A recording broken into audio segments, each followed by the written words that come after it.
Hello everyone. आज फिर से हम लोग ओपन कास्ट ब्लास्टिंग की क्लास में इंटर कर रहे हैं। ठीक है। और एक बार थोड़ा सा लास्ट क्लास का हम लोग रिव्यू कर लेते हैं कि हम लोग क्या क्या कंप्लीट कर चुके हैं और आगे क्या होने वाली है। ठीक है।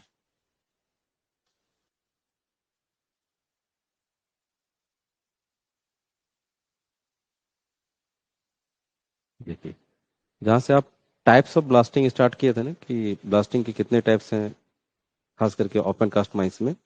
तो हम लोग ब्लास्टिंग का मेनली दो टाइप देखे थे, प्राइमरी ब्लास्टिंग, सेकेंडरी ब्लास्टिंग। और प्राइमरी ब्लास्टिंग में ओपन कास्ट में बहुत सारे अलग अलग नामों से जाने वाला ब्लास्टिंग जाने जाने वाला ब्लास्टिंग है। जैसे कि देखे थे कि डी फुल ब्लास्टिंग होता है ओपन कास्ट में, डेक्स चार्जिंग होता है, मफल ब्लास्टिंग होता है, हॉट होल ब्लास्टिंग होता है, कंट्रोल ब्लास्टिंग होता है, कास्ट ब्लास्टिंग। ये सब ओपन कास्ट ब्लास्टिंग का नाम है। टाइप यहाँ पर नहीं बोल सकते, इसको नाम बोला जा सकता है, जो सारे के सारे प्राइमरी ब्लास्टिंग के टाइप में आते हैं। ठीक है। तो इसमें से हम लोग कंप्लीट क्या क्या कर चुके हैं। डी फुल ब्लास्टिंग के बारे में हम लोग काफी अच्छा समझ चुके हैं कि डी फुल ब्लास्टिंग होता क्या है, उसके लेकर क्या प्रोविजन फॉलो किया जाता है, क्या क्या कंडीशन फॉलो किया जाता है, ये समझे हैं। ठीक है। उसके बाद हम लोग कंट्रोल ब्लास्टिंग पढ़े थे। कंट्रोल ब्लास्टिंग क्या होता है। ठीक है। कंट्रोल ब्लास्टिंग के कितने टाइप हैं। ठीक है। और उसमें क्या क्या एडवांटेज या फिर बोल सकते हैं क्या क्या बेनिफिट्स वगैरह होते हैं, वो सारे कुछ हम लोग समझे थे। तो कंट्रोल ब्लास्टिंग में हम लोग देखे थे कि डेक चार्जिंग भी इसी में इंक्लूड है। ठीक है। कंट्रोल ब्लास्टिंग का ही एक टाइप डेक चार्जिंग भी है, मफल ब्लास्टिंग भी है। ठीक है। तो ये दोनों भी उसी में कंप्लीट हो गया, डेक चार्जिंग मफल ब्लास्टिंग भी उसी में कंप्लीट हो गया। अब हम लोग जो छूटा हुआ पार्ट है वो है आपका ये हॉट होल ब्लास्टिंग, यानी हॉट स्टार्टर ब्लास्टिंग, और दूसरा हो गया कास्ट ब्लास्टिंग। ये दोनों ब्लास्टिंग को आज हम लोग समझेंगे कि हॉट स्टार्टर ब्लास्टिंग किस प्रकार से किया जाएगा, यानी वहां पर क्या क्या खतराएं होती है और हमको क्या क्या कंडीशंस को फॉलो करना पड़ता है, क्या क्या सावधानियां लेना पड़ता है, ये समझेंगे। और कास्ट ब्लास्टिंग क्या होता है ये देखेंगे। ये जो जब हम लोग दोनों कंप्लीट कर लेते हैं तो फिर आपका ब्लास्टिंग का टाइप यहाँ पर कंप्लीट होता है। ठीक है। फिर आगे हम लोग अगला टॉपिक में चलेंगे। ठीक है।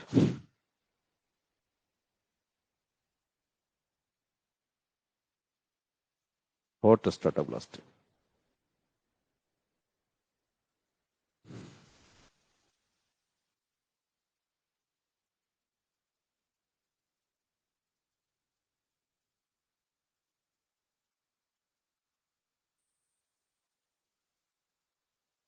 वैसे यदि बात किया जाए तो आप इसको रेगुलेशन में भी पढ़ चुके हैं, है ना।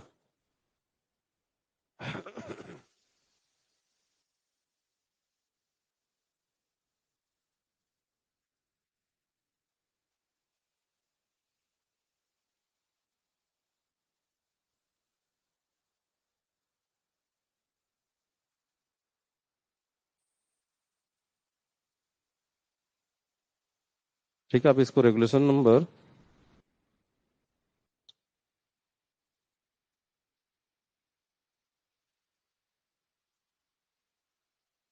202। ठीक है। रेगुलेशन नंबर 202 में भी ये प्रोविजन बताया गया है कि हॉट स्टार्टर ब्लास्टिंग में क्या क्या कंडीशंस को फॉलो करना पड़ता है। उसी को एक बार हम लोग विस्तार से फिर से देख लेते हैं। ठीक है। क्वेश्चन नोट कीजिएगा कि ओपन कास्ट माइंस में फायर एरिया या फिर हॉट स्टार्टा या फिर बोल सकते हैं फायरी सिम में ब्लास्टिंग करने के क्या क्या प्रोविजंस है। ठीक है। इसके क्या क्या प्रोविजंस है ये देखते हैं। यानी हमारा जो ओपन कास्ट माइंस है, फायरी सिम है, ठीक है, या उसको हॉट स्टार्टा भी बोलते हैं, वहां पर ब्लास्टिंग करेंगे तो कौन कौन सा कंडीशन को फॉलो करना पड़ेगा। क्योंकि वहां पर खतरा हमको क्या समझ में आ रहा है कि ओपन कास्ट का फायरी सिम यानी हॉट स्टार्टर में यदि ब्लास्टिंग करते हैं तो वो जो होल्स वहां पर करेंगे तो होल्स सारे काफी टेम्परेचर वहां पर होल्स के अंदर में रहेगा। और उस कंडीशन में यदि हम उसके अंदर बारूद और डिटोनेटर डालते हैं तो वहां पर प्री मेच्योर ब्लास्टिंग हो सकता है, यानी समय से पहले ब्लास्टिंग हो सकता है। ये एक बहुत बड़ी खतरा है। ठीक है ना। वहां पर लोग अभी प्रेजेंट है, अभी चार्जिंग वगैरह कर रहा है और वो ब्लास्ट हो सकता है। ठीक है। तो ये बहुत बड़ी खतरा है। तो इसको कैसे कंट्रोल करें, ये हमारा जो खतरा है इसको कैसे अवॉइड करें और हमको वहां ब्लास्टिंग करके सक्सेसफुल वहां से निकल जाए। ठीक है। तो इसको करने के लिए इन सारी कंडीशंस को फॉलो करना पड़ता है। उसमें मेन मेन कंडीशन है।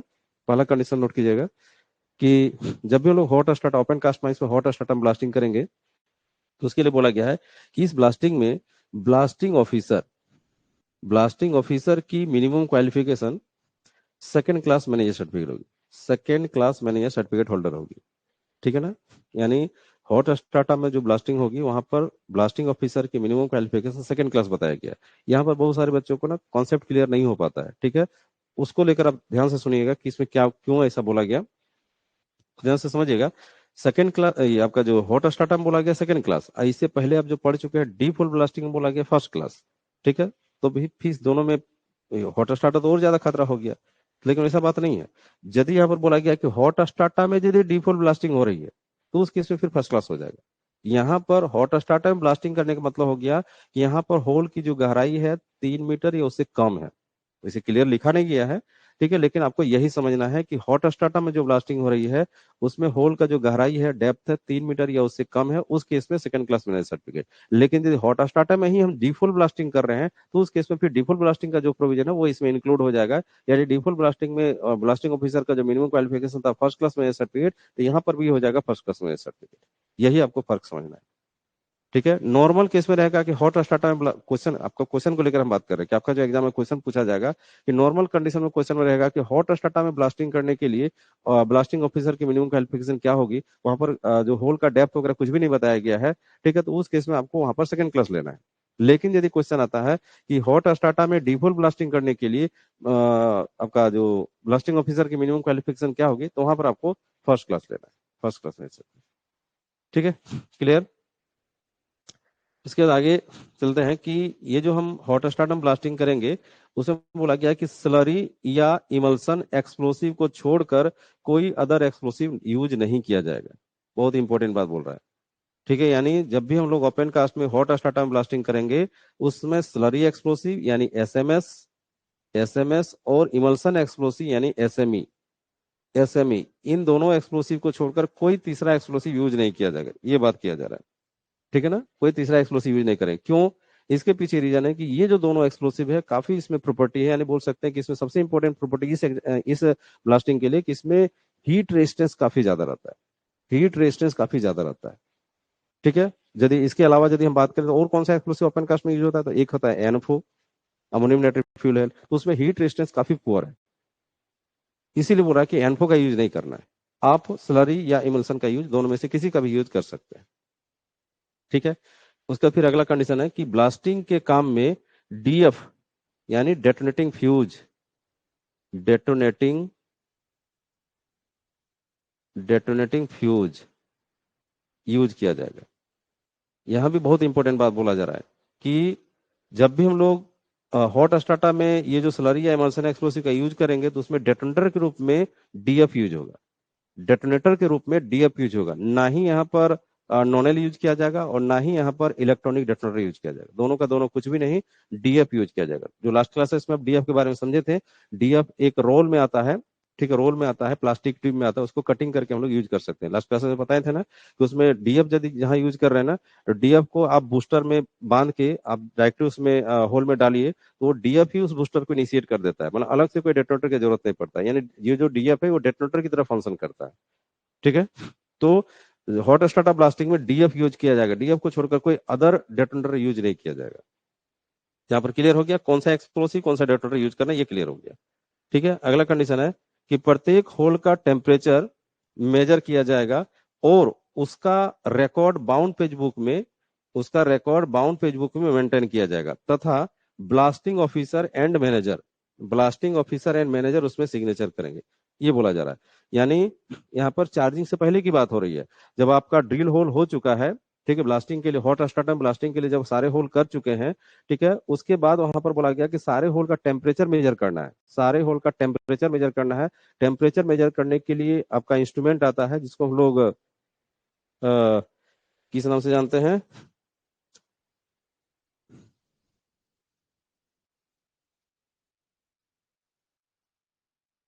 इंस्ट्रूमेंट, आप लिख दे रहे हैं इंस्ट्रूमेंट,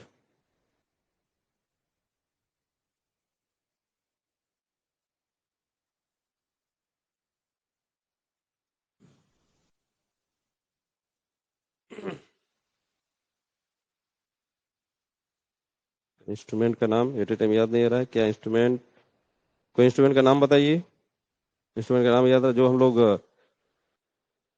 क्या उसको बोलते हैं, टेम्परेचर गन, ठीक है, गन, गन जैसा रहता है, बोल सकते हैं ना कि जैसे कि कोरोना का टाइम में जैसा कि गन हम लोग यूज करते थे ना कि दूर से ही किसी व्यक्ति का टेम्परेचर को मेजर किया जाता था, उसी तरह से गन टाइप का टेम्परेचर मेजर करने के लिए थर्मोमीटर रहता है, ठीक है, और उससे हम लोग होल का टेम्परेचर मेजर कर पाते हैं। राहुल सिंह बोलिए। यस सर, पायरोमीटर ना सर। पायरोमीटर याद रखिए, ठीक है, पायरोमीटर या फिर और एक नाम है, एक हो गया पायरोमीटर, यस सर। पायरोमीटर और एक नाम इसका है टेम्परेचर गन, या गन बोलते हैं क्या, क्या टेम्परेचर उसका गन तो नाम। सर वो भाषा में बोलता है सर। हाँ ठीक है, ठीक है, इसको काफी रहेगा, पायरोमीटर बोलने से काफी रहेगा। ठीक है सर।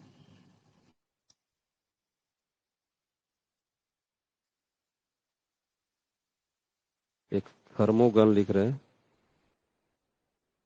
थर्मोगन, ठीक है।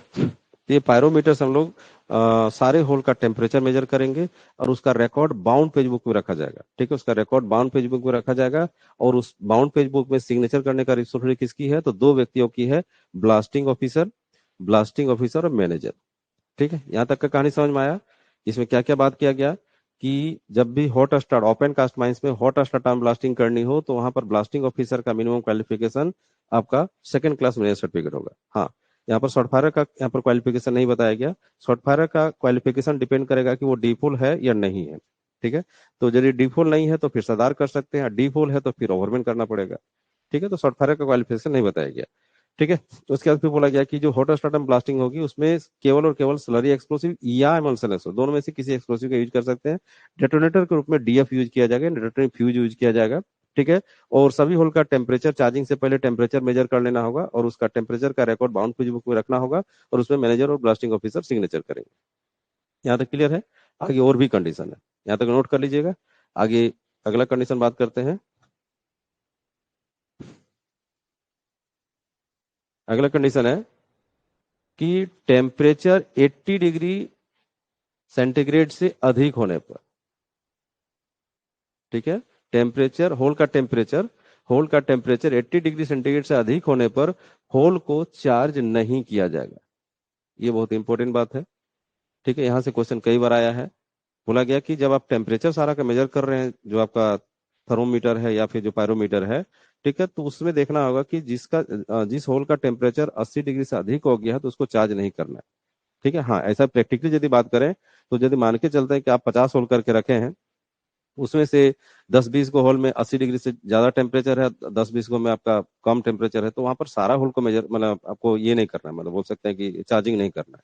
ऐसा नहीं कि जिस होल में टेम्परेचर कम उसको चार्जिंग कर देंगे, बगल वाला होल में यदि आपका टेम्परेचर ज्यादा उसको चार्जिंग नहीं करें तो उससे भी इफेक्ट तो बगल वाला होल हो ही जाएगा। इसीलिए चार्जिंग नहीं करना है, चार्जिंग एक ही बार में सारा होगा, ठीक है। तो यहाँ पर बोला गया टेम्परेचर 80 डिग्री से अधिक होने पर होल को चार्जिंग नहीं किया, मतलब कोई भी होल को चार्जिंग नहीं करना है। ऐसे होल में ऐसे होल में पानी भरकर उसे कूल किया जाएगा, यानी ठंडा किया जाएगा, ठीक है, ठंडा किया जाएगा, ठीक है। जिस जिस होल का टेम्परेचर 80 डिग्री से ज्यादा हो चुका है, ठीक है, वैसे हर एक होल में पानी भरकर उसको ठंडा करना है, ठीक है। और जब टेम्परेचर 80 डिग्री या उससे नीचे आ जाएगा उसके बाद उसमें चार्जिंग ब्लास्टिंग का काम करना है, ठीक। अगला कंडीशन है कि होल्स के बॉटम क्रैक्स, ठीक है ना, होल्स के बॉटम क्रैक्स से पानी लीकेज होने पर उसमें बेंटोनाइट केमिकल डालकर बॉटम क्रैक्स को सील कर दिया जाएगा, यानी बंद कर दिया जाएगा। बोलने का मतलब ये हो रहा है कि जैसे ये ओपन कास्ट माइंस का बेंच है, ये समझिए बेंच है, ठीक है। इसमें हम बहुत सारा होल्स किए हैं, हॉट स्टार्टा है ये मान के चलते हैं हॉट स्टार्टा है, इसमें बहुत सारे होल्स हैं, ठीक है, बहुत सारा होल्स है। तो बोला गया कि ये जो होल्स है उसके उसमें जो जिसका जो टेम्परेचर 80 डिग्री से ज्यादा है तो उसमें पानी भर देना है, ठीक है, पानी भर देना है। इसमें पानी भर के ठंडा होने के लिए छोड़ेंगे, पानी भर दिया जाएगा। लेकिन बोल रहा है कि पानी ठहर नहीं रहा है, होल में ठहर नहीं रहा है, पानी लीकेज कर जा रहा है। कहाँ से, तो बॉटम से लीकेज, ये होल के बॉटम यहाँ से लीकेज कर जा रहा है, यहाँ से लीकेज कर रहा है। यदि बॉटम से लीकेज कर रहा है तो बोला गया ना कि होल्स के बॉटम क्रैक से पानी लीकेज होने पर उसमें बेंटोनाइट केमिकल, एक केमिकल का नाम है बेंटोनाइट, बेंटोनाइट केमिकल इसमें डालेंगे, होल के अंदर डालेंगे तो क्या होता है कि बेंटोनाइट केमिकल इस होल के बॉटम में जाकर बैठ जाता है, ठीक है। और जो क्रैक्स है ना उसको सील कर देता है, और जब सील हो जाएगा पानी लीकेज बंद हो जाएगा और उसके बाद फिर पानी डाल दीजिए, आपका वो ठंडा होना शुरू हो जाएगा, ठीक है। तो बोला कि बॉटम से क्रैक्स यदि है तो उस केस में बेंटोनेट केमिकल डाल के इसको बॉटम क्रैक्स को सील कर देना है, ठीक है। दूसरा चीज बोला जा रहा है कि होल के साइड क्रैक्स होल के साइड क्रैक्स या साइड फीसर्स से पानी पानी लीकेज पानी लीकेज होने पर एस्बेस्टोस पाइप एस्बेस्टोस पाइप या पीवीसी पाइप डालकर पानी भरा जाएगा। पानी भरा जाएगा। ठीक है, क्या बोला गया कि होल के साइड्स में क्रैक्स होने पर या फीसर्स होने पर पानी लीकेज होता है, तो उसमें क्या बोला गया, एस्बेस्टोस का पाइप या फिर पीवीसी का पाइप डालकर पानी भरा जाएगा। यानी बोल रहा है कि पानी यहाँ बॉटम से क्रैक नहीं हो रहा है, पानी साइड से क्रैक हो रहा है। ये सब साइड से क्रैक हो रहा है। तो बोला गया कि जब साइड से यदि क्रैक हो रहा है तो उस केस में आपको क्या करना है, उस केस में एक होल का डायमीटर के अकॉर्डिंग आपको यहाँ पर पाइप लेना है, एस्बेस्टोस का पाइप, और इस पाइप को पहले इसमें डाल देना है। पाइप को इसमें डाल देना है, उसके बाद पानी डालना है और उसको कूल होने के लिए छोड़ देना है। यदि इसमें भी साइड से लीकेज हो रहा है तो इसमें भी आपका एस्बेस्टोस का पाइप डाला जाएगा या पीवीसी का पाइप डाला जाएगा, या उसको केसिंग भी बोलते हैं। उसके बाद फिर पानी डाला जाएगा। ठीक है, एस्बेस्टोस या जो पीवीसी जो होता है वो हीट रेजिस्टेंस मटेरियल होता है। ठीक है, और उसको यदि हम उस होल में डाल दिए, पाइप को होल में डाल दिए, उसके बाद पानी डालते हैं तो फिर लीकेज आपका बंद, साइड वाला लीकेज बंद हो जाएगा। ठीक है, और उसके बाद होल ठंडा होना शुरू हो जाएगा। ठीक है, तो साइड में क्रैक्स होने पर बोला गया कि एस्बेस्टोस का पाइप या फिर पीवीसी का पाइप, यानी पीवीसी का फुल फॉर्म होता है पॉलीविनाइल क्लोराइड। ठीक है, इस मटेरियल से बना हुआ पाइप या केसिंग को यूज करना है। ठीक है, और फिसर्स मतलब क्या होता है, क्रैक्स मतलब भी दरार होता है, फिसर्स मतलब भी पतले पतले दरार होते हैं। ठीक है, जिससे लीकेज होता है आपका पानी। यहाँ पर क्लियर हो गया कि यदि बॉटम से क्रैक्स हो रहा है तो आपका बेंटोनाइट केमिकल डालेंगे, और यदि साइड से क्रैक हो रहा है तो हम लोग एस्बेस्टोस या पीवीसी का केसिंग डालेंगे, यानी पाइप डालेंगे, और उसके बाद पानी डालकर उसको ठंडा होने के लिए छोड़ेंगे। फिर अगला कंडीशन बोल रहा है, अगला कंडीशन है कि होल के अंदर क्रैक्स की सही स्थिति का पता लगाने के लिए बोरहोल कैमरा का यूज किया जाएगा। यानी अब हम डिसाइड करेंगे भाई कि हम जो पानी हम डाले हैं तो पानी तो लीकेज कर जा रहा है, तो बॉटम से लीकेज कर रहा है या साइड से लीकेज कर रहा है, ये कैसे जानेंगे? तब ना हम डिसाइड करेंगे कि हमको बेंटोनेट केमिकल डालना है या फिर एस्बेस्टोस का पाइप डालना है। तो लीकेज का सही मतलब लीकेज कहाँ से हो रहा है, यानी क्रैक्स कहाँ पर है, साइड में क्रैक्स है या बॉटम में क्रैक्स है, इसका स्थिति पता करने के लिए हम लोग बोरहोल कैमरा का यूज करेंगे। बोरहोल कैमरा, ठीक है ना, पहले बोरहोल कैमरा डालिए। ठीक है, उससे पता चल जाएगा कि बॉटम में क्रैक्स है या साइड में क्रैक्स है, उसके अकॉर्डिंग आपको उपचार करना है। ठीक है, बॉटम में क्रैक्स है तो बेंटोनाइट केमिकल डाला जाएगा, और साइड में क्रैक्स है तो आपका पीवीसी का या आपका एस्बेस्टोस का पाइप डाला जाएगा। ठीक है, ये क्लियर हो गया कि क्रैक्स का सही लोकेशन पता करने के लिए बोरहोल कैमरा का यूज करना है। उसके बाद फिर बात हो रहा है कि सबसे हॉट होल को, यानी बोल सकते हैं कि हॉटेस्ट होल, ठीक है, सबसे हॉट होल को लास्ट में चार्ज किया जाएगा। लास्ट में चार्ज किया जाएगा। क्या बोला गया, सबसे हॉट होल को लास्ट में चार्ज किया। यहाँ पर सबसे हॉट होल बोलने का मतलब क्या हो रहा है वो समझिएगा थोड़ा।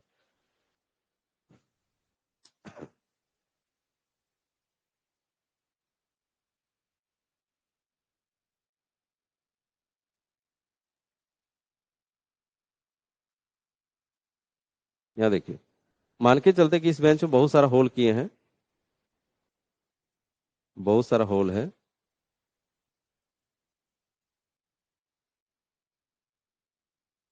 ठीक है, बहुत सारा होल है, सबका अलग अलग टेम्परेचर। ठीक है, वैसे ये जानकारी रखना है कि टेम्परेचर यदि 80 डिग्री से ज्यादा है तब तो उसको चार्ज नहीं करना, 80 डिग्री या उससे कम है तो उसको चार्ज करना है। ठीक है, तो मान के चलते हैं कि सारे जो होल्स हैं सबका टेम्परेचर 80 डिग्री या उससे नीचे हो चुका है, सारे का होल का टेम्परेचर 80 डिग्री या उससे नीचे हो चुका है, तो हम लोग चार्जिंग स्टार्ट करेंगे। तो मान के चलते हैं कि किसी का 50 डिग्री टेम्परेचर है, तो किसी का 55 डिग्री टेम्परेचर है, तो किसी का 70 डिग्री टेम्परेचर है, तो किसी का 60 डिग्री टेम्परेचर है, तो किसी का 40 डिग्री टेम्परेचर है, तो किसी का 45 डिग्री टेम्परेचर है, तो किसी का 50 डिग्री। इस तरह सभी होल का अलग अलग टेम्परेचर है। तो इसमें देखना जाए कि किसी का 80 से ज्यादा नहीं होना चाहिए, 80 से ज्यादा है तो चार्जिंग करना ही नहीं है, 80 या उससे कम है तो फिर चार्जिंग कर सकते हैं। अब उसमें देखना है कि 80 और कम में सबसे ज्यादा कौन है, 80 या उससे जो कम है उसमें से सबसे ज्यादा टेम्परेचर किस में है। तो मान के चलते इसमें 50 है, 55 है, 70 है, 45 से 40 है, तो इसमें देख रहे 70 का टेम्परेचर ज्यादा है। यानी इस 70 वाला टेम्परेचर जो होल है उसको सबसे लास्ट में चार्ज करेंगे, यानी जिसका जिसका टेम्परेचर ज्यादा रहेगा उसको लास्ट में चार्ज करना है। ठीक है, लास्ट में चार्ज करना मतलब क्या हो गया कि ये सब होल को पहले चार्ज कर लेंगे, और ये जो जिसमें टेम्परेचर ज्यादा है उसको लास्ट में चार्ज करेंगे। इससे क्या होगा, इससे फायदा ये हो रहा है कि जिसमें ज्यादा टेम्परेचर है, ठीक है, तो लास्ट में चार्ज करने से क्या होता है कि आप चार्जिंग लास्ट होल का चार्ज कर रहे हैं, उसके बाद हमको ब्लास्टिंग करने में बीच में टाइम गैपिंग कम हो गया। ठीक है, क्या हो गया, तो उस जो ज्यादा टेम्परेचर वाला होल है उसमें बारूद उसमें ज्यादा समय तक नहीं रहेगा, बस चार्जिंग किए लास्ट होल को, और उसके बाद फिर तुरंत आपका स्टेमिंग होगा, कनेक्शन होगा, ब्लास्टिंग होगा, तो उसमें टाइम गैपिंग कम हो रहा है। और यदि हम जो ज्यादा टेम्परेचर वाला होल है उसको यदि पहले चार्ज कर देंगे तो बाद बाकी होल को चार्जिंग करने में काफी टाइम लगेगा, तो उतना समय के लिए तो बारूद इसमें रह जाएगा, तो उसमें आपका कोई इंसिडेंट हो सकता है। ठीक है, उसका टेम्परेचर इंक्रीज हो सकता है, वो आपका बारूद उस टेम्परेचर के संपर्क में आने पर वो प्रीमेच्योर ब्लास्ट हो सकता है। तो इसलिए इस घटना से बचने के लिए बोला गया कि जो सबसे ज्यादा टेम्परेचर वाला होल है उसको लास्ट में चार्ज करना है। ये एक कंडीशन लाया गया। ठीक है, तो यहाँ पर आप सीखें कि हॉट स्टार्टम ब्लास्टिंग के लिए बोला गया कि सभी होल का टेम्परेचर मेजर किया जाएगा, और टेम्परेचर आपका 80 डिग्री सेंटीग्रेड से अधिक होने पर होल को चार्ज नहीं करना है। वैसे सभी होल्स को पानी भरकर ठंडा करना है। ठीक है, बॉटम में यदि क्रैक्स है तो बेंटोनाइट केमिकल का यूज करके इसको सील कर देना है, उसका फिर पानी भर के ठंडा होने के लिए छोड़ना है। और यदि साइड में क्रैक्स है तो आपका एस्बेस्टोस या पीवीसी का पाइप डालकर उसको पानी डालकर फिर आपका ठंडा होने के लिए छोड़ देना है। ठीक है, फिर बोला गया कि क्रैक्स का सही पता लगाने के लिए क्रैक्स अंदर में कहाँ पर है, बॉटम में या साइड में है, तो बोरहोल कैमरा का यूज करेंगे। और बोला गया कि जब आपका सारा टेम्परेचर डाउन हो चुका है, आप चार्जिंग का काम स्टार्ट करेंगे, तो बोला गया कि सबसे ज्यादा वाला जो टेम्परेचर वाला होल है उसको फिर बाद में चार्ज करेंगे, मतलब लास्ट में चार्ज करेंगे। इतना कंडीशन है। आगे और भी कंडीशन है, उसको देखिए। यहाँ तो कोई डाउट है तो पूछ सकते हैं, कुछ डिस्कस करना है तो कर सकते हैं।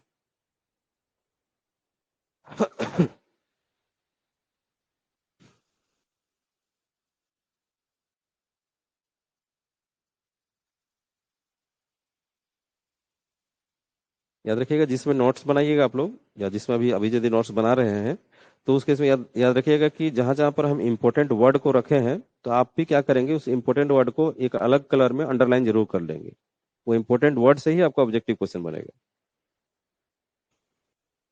ठीक है, ये काफी इंपॉर्टेंट है। ये जहां जहां पर आप मार्किंग करते हैं, ठीक है, जहां जहां पर मार्किंग करते हैं वो आपके एग्जाम के लिए काफी इंपॉर्टेंट है।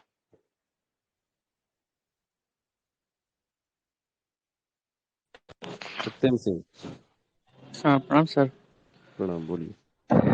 सर ये बोल रहे हैं कि सर हॉट स्टार्टर के रूप में कब लेंगे सर, कितना टेम्परेचर होने के बाद उसको हॉट स्टार्टर में लेंगे, प्रिकॉशन उसके अनुसार। चलिए, ठीक है, तो यहाँ पर हॉट स्टार्टर बोलने का मतलब ये होता है, आप सीधे चल जाइए फायरी सीम का डिफिनेशन।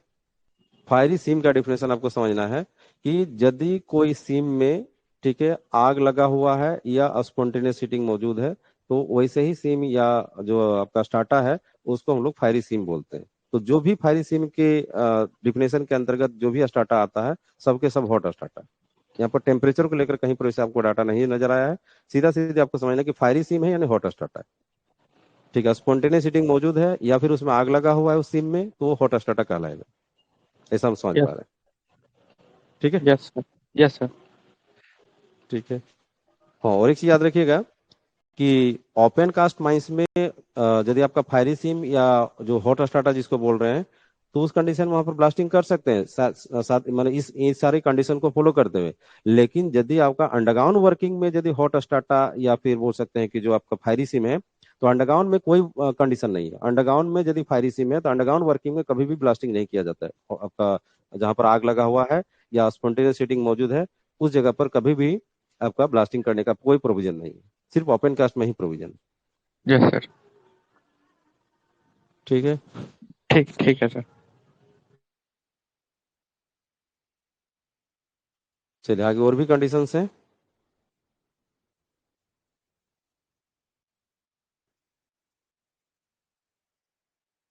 अगला करिए, यहाँ कंडीशन देखिए कि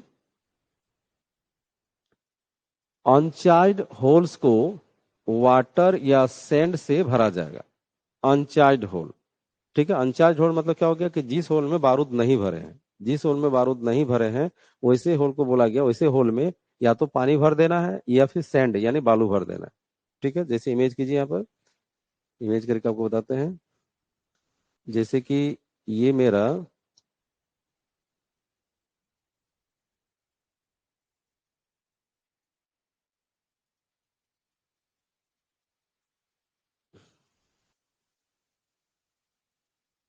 ये मेरा बहुत सारा होल इस बेंच में किए हैं। ये हॉट स्टार्टर होल है, इसे हमको ब्लास्टिंग करने जा रहे हैं। ठीक है, तो इसमें बोला गया कि अनचार्ज होल। अनचार्ज होल मतलब जिसमें इसमें चार्ज कर लिए हैं वो तो ठीक है, जिसमें चार्ज नहीं किए। अब चार्ज क्यों नहीं किए, तो चार्ज बहुत सारे कारण से चार्ज हम लोग नहीं करते। कोई कोई होल का चार्ज करना वहां पर प्रॉब्लम हो जाता है। जैसे जैसे मान के चलते हैं कि कोई होल जो है ना बहुत ज्यादा क्रैक्स पाया गया, ठीक है, बहुत ज्यादा क्रैक्स पाया गया, तो उस केस में क्या होता है कि उसको चार्ज हम लोग नहीं करते हैं, ठीक है। या फिर जो होल है उसका लंबाई बहुत कम पाया गया, ठीक है, उसका लंबा जितना होल होना चाहिए तो डेप्थ उतना नहीं हो गया, कोई कारण से उसमें मटेरियल भर गया, ठीक है, तो वो होल छोटा हो गया, तो वैसे होल को चार्ज नहीं करेंगे, ठीक है। और भी बहुत सारा ऐसा रीजन है कि जब भी आप किसी होल को चार्ज नहीं करते हैं तो उस केस में उसको ओपन नहीं रखना है, ठीक है। जैसे मान के चलते हैं कि ये सारा होल चार्ज कर लिए, इसको चार्ज कर लिए, इसको चार्ज कर लिए, इसको बारूद भर दिए, सब में इसमें बारूद भर के स्टेमिंग कर दिए, ठीक है, इसमें सब में भर दिए। मान के चलिए इस होल को अनचार्ज रख, मतलब ये होल चार्ज करने लायक नहीं था, ये होल जो है ना अनचार्ज, अनचार्ज है, ठीक है, यानी बारूद इसमें नहीं भरे, तो उस केस में क्या करना है कि ऐसे होल में या तो पूरा फुल पानी भर देना है या फिर ना इसमें बालू भर देना है, जो सुटेबल है, जो सुटेबल है वो उसमें भरना है। क्यों, ऐसा क्यों, ठीक है, इसमें बाद बाकी तो हम होल को चार्जिंग करिए दिए थे, तो ब्लास्टिंग करने से इसमें ये क्या डिस्टर्बेंस करेगा, तो हम समझ पा रहे हैं कि यदि इसको यदि ये जो ओपन रहता है, मतलब इसको यदि बारूद नहीं भरे, ठीक है, उस केस में क्या होगा कि यदि इसमें पानी या बालू को नहीं भरते, यानी इसको फुल पैक नहीं करते, तो क्या होगा कि इस होल के अंदर में जो ऑक्सीजन मेरा जा रहा है, ठीक है, जो हवा जा रहा है, वो जो ऑक्सीजन है, वो ऑक्सीजन वहां पर जो टेम्परेचर यदि कम भी है ना, टेम्परेचर जो कम है, उस टेम्परेचर को ये इंक्रीज कर सकता है, ठीक है। जो मेरा ऑक्सीजन इस होल के अंदर जा रहा है, तो वो ऑक्सीजन के कारण से मेरा टेम्परेचर इंक्रीज करेगा, ठीक है, और बगल वाला होल के लिए खतरा पैदा करेगा। इसीलिए बोला गया कि यदि कोई होल को यदि आप चार्ज नहीं किए हैं तो उसको पानी से या बालू से पूरा भर देंगे, ताकि वहां पर वेंटिलेशन नहीं हो पाएगा, यानी उसमें हवा नहीं जा पाएगा, और ऑक्सीजन के संपर्क में नहीं रहने पर वो टेम्परेचर एज इट इज रहेगा या फिर बहुत ज्यादा नहीं बढ़ेगा, ठीक है। इसी कारण से बोला गया कि जो भी अनचार्ज होल आप रखे हैं वैसे अनचार्ज होल को वाटर या सैंड से भर दिया जाएगा, ठीक है। अगला कंडीशन है कि स्टेमिंग में कभी भी carbonaceous material, carbonaceous material use नहीं किया जाएगा, यानी बारूद भरने के बाद जब होल को माउथ को बंद करते हैं, जिसको हम लोग स्टेमिंग कहते हैं, स्टेमिंग में बोला गया कभी भी कार्बोनेशियस मटेरियल यूज नहीं किया जाएगा, यानी उसमें जो बोल सकते हैं वैसा मटेरियल जिसमें कार्बन की मात्रा हो, ठीक है, वैसा मटेरियल को यूज नहीं किया जाएगा स्टेमिंग मटेरियल में। स्टेमिंग मटेरियल में आप बोल सकते हैं सैंड यूज कर सकते हैं, या फिर कोई ऐसा मटेरियल यूज कर सकते हैं जिसमें कार्बन की मात्रा ना हो, ठीक है, ये बोला गया, ठीक है। क्यों, उसके पीछे रीजन है, कार्बोनेशियस मटेरियल यूज करने से क्या होगा, तो चूंकि हमारा तो ये होल है हॉट स्टार्टा होल होल है, और उसमें टेम्परेचर कुछ ना कुछ तो रहेगा ही, और यदि उसमें कार्बन वाला मटेरियल यदि हम उसमें स्टेरिंग मटेरियल डालते हैं तो वो जलने का खतरा हो सकता है, ठीक है, इसलिए बोला गया कार्बोनेशियस मटेरियल नहीं रहेगा, ठीक। उसके बाद फिर बोला गया कि चार्जिंग ब्लास्टिंग का पूरा काम, चार्जिंग से लेकर ब्लास्टिंग का पूरा काम किसी एक राउंड में 2 घंटे के अंदर, 2 आवर्स के अंदर कंप्लीट कर लिया जाएगा, ठीक है। चार्जिंग से ब्लास्टिंग का पूरा काम किसी एक राउंड में 2 घंटे के अंदर कंप्लीट कर लिया जाएगा, यानी ये यदि ये सारे होल को एक बार में ब्लास्टिंग करने जा रहे हैं, तो यहाँ पर इस बेंच में जो भी होल है सबको चार्जिंग से लेकर ब्लास्टिंग का टोटल काम हमको 2 घंटे के अंदर कंप्लीट कर लेना है, ठीक है। एक पास्ट एक्सपीरियंस के तहत इस टाइम पीरियड को रखा गया है, क्योंकि देखा गया है कि यदि 2 घंटा से ज्यादा समय लगता है तो फिर होल का टेम्परेचर बढ़ने का चांसेस, मतलब होल का टेम्परेचर आपका इंक्रीज करेगा, स्वाभाविक है। कोई भी होल का टेम्परेचर जब आप उसमें कितना कुछ डाल दें तो धीरे धीरे तो इंक्रीज करेगा ही, इसलिए 2 घंटे के अंदर यदि संपन्न कर लेते हैं सारे ब्लास्टिंग का काम, तो क्या होगा कि अब उसके बाद टेम्परेचर बढ़ेगा भी तो कोई दिक्कत नहीं, ब्लास्टिंग मेरा बारूद ब्लास्ट हो चुका है, ठीक है। इसीलिए जब भी हॉट स्टार्टम ब्लास्टिंग होगी तो ये बहुत ही इंपॉर्टेंट फैक्टर है कि आपको चार्जिंग ब्लास्टिंग का टोटल काम एक राउंड का आपको 2 घंटे के अंदर कंप्लीट कर लेना है, ठीक। उसके बाद एक लास्ट प्रोविजन है कि ब्लास्टिंग साइट में, यानी जहां पर हम लोग ब्लास्टिंग कर रहे हैं उसको ब्लास्टिंग साइट बोलते हैं, ठीक है, ब्लास्टिंग साइट में इमरजेंसी केस को डील करने के लिए, इमरजेंसी केस को डील करने के लिए वाटर स्प्रेइंग, वाटर स्प्रेइंग या वाटर क्विंचिंग, ठीक है ना, वाटर स्प्रेइंग या क्विंचिंग का प्रबंध किया जाएगा। यानी बोला जा रहा है कि हॉट स्टार्टा में जहां पर हम लोग चार्जिंग ब्लास्टिंग करने जा रहे हैं, वहां पर इमरजेंसी केस को डील करने के लिए वाटर स्प्रेइंग या क्विंचिंग का प्रबंध करना होगा। यानी बोलने का मतलब हो गया इमरजेंसी केस क्या हो गया, इमरजेंसी केस बोलने का मतलब हो रहा है यहाँ पर कि चार्जिंग से लेकर ब्लास्टिंग के बीच में जितना समय लग रहा है उस दरम्यान में वहां पर काफी लोग काम कर रहे हैं, ठीक है, और काफी सामान का यूज हो रहा है, तो उस दरम्यान में क्या हो सकता है कि उस मटेरियल में आग लग सकता है, ठीक है, लोगों बोल सकते हैं लोग भी उस आग के शिकार हो सकते हैं। तो बोला गया कि वहां पर आग से बचने के लिए, आग के खतरे से बचने के लिए पहले से ही ना वाटर स्प्रेइंग का प्रबंध करके रखना होगा, या फिर क्विंचिंग, क्विंचिंग मतलब होता है समन करना, ठीक है ना, आग को बुझाना, ठीक है। समन, क्विंचिंग का मतलब होता है समन या दमन भी बोल सकते हैं। ठीक है, समन यानी आग को बुझाने के लिए जो अरेंजमेंट है, जैसे फायर एक्सटिंग्विशर वगैरह हम लोग वहां पर पहले से ही प्रबंध करके रखेंगे। ठीक है, ये लास्ट बोला गया।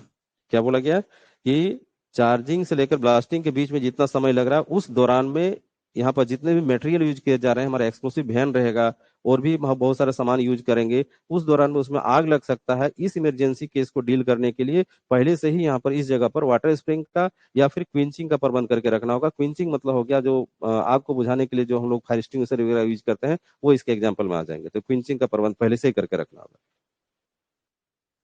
ठीक है, तो इतने सारे कंडीशंस आपका ऑफिशियल गैजेट 2018 में दिया गया है कि हॉट स्टार्टा, यदि ओपन कास्ट माइंस के हॉट स्टार्टा में यदि आप ब्लास्टिंग करने जा रहे हैं तो वहां पर इन कंडीशंस को आपको फॉलो करना कंपलसरी है।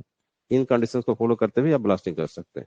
तो यहाँ से ही आपका ऑब्जेक्टिव क्वेश्चन बहुत सारा बन सकता है। हर एक पॉइंट से बहुत सारा ऑब्जेक्टिव क्वेश्चन बन सकता है।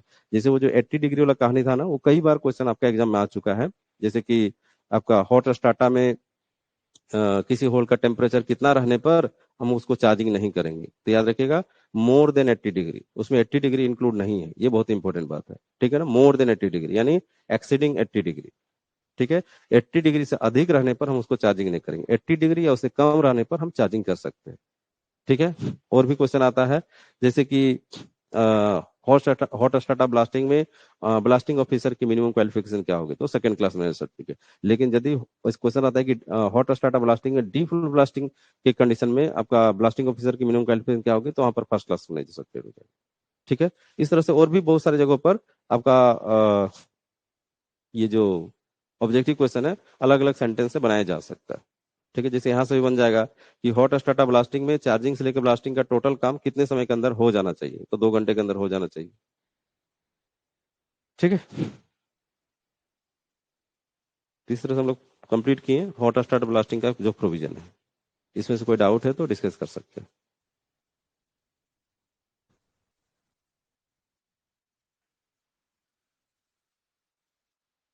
बोलिए Dulla. Good morning sir. Good morning. Sir बोल रहे हैं कि इसमें जो सेकेंड क्लास मैनेजर सर्टिफिकेट है ये सर स्टैट्यूटरी पोस्ट होना चाहिए कि सर्टिफिकेट होल्डर होना चाहिए? नहीं समझा आपका कहानी, फिर स्टैट्यूटरी पोस्ट या सेकंड सर सर्टिफिकेट मतलब क्या? अगर वो सर अगर ओवरमैन है और उनके पास सेकेंड क्लास का सर्टिफिकेट है तो क्या वो ब्लास्टिंग कर सकते हैं या दोनों अलग अलग होना चाहिए? चलिए, बहुत अच्छा क्वेश्चन पूछे आप। ठीक है, हम यहाँ पर बोल रहे हैं कि ओपन कास्ट माइंस में कोई भी ब्लास्टिंग होती है, चाहे वो हॉट स्टार्टअप ब्लास्टिंग हो, चाहे अदर देन ब्लास्टिंग हो, ठीक है, या डिफॉल्ट ब्लास्टिंग हो, तो उसमें 2 व्यक्तियों का अपॉइंट होना जरूरी है। एक व्यक्ति है एक व्यक्ति है ब्लास्टिंग ऑफिसर,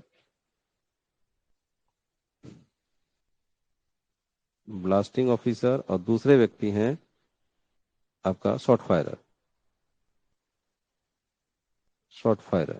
दोनों व्यक्ति अलग अलग रहेंगे, कभी दोनों कॉम्बाइंड रूप से नहीं हो सकते हैं। ब्लास्टिंग ऑफिसर अलग है, शॉर्ट फायरर अलग है। ब्लास्टिंग करने का काम शॉर्ट फायरर ही करेंगे, चाबी घुमाने का काम यही शॉर्ट फायरर ही करेंगे, और इनका ओवरऑल सुपरविजन ब्लास्टिंग ऑफिसर करेंगे।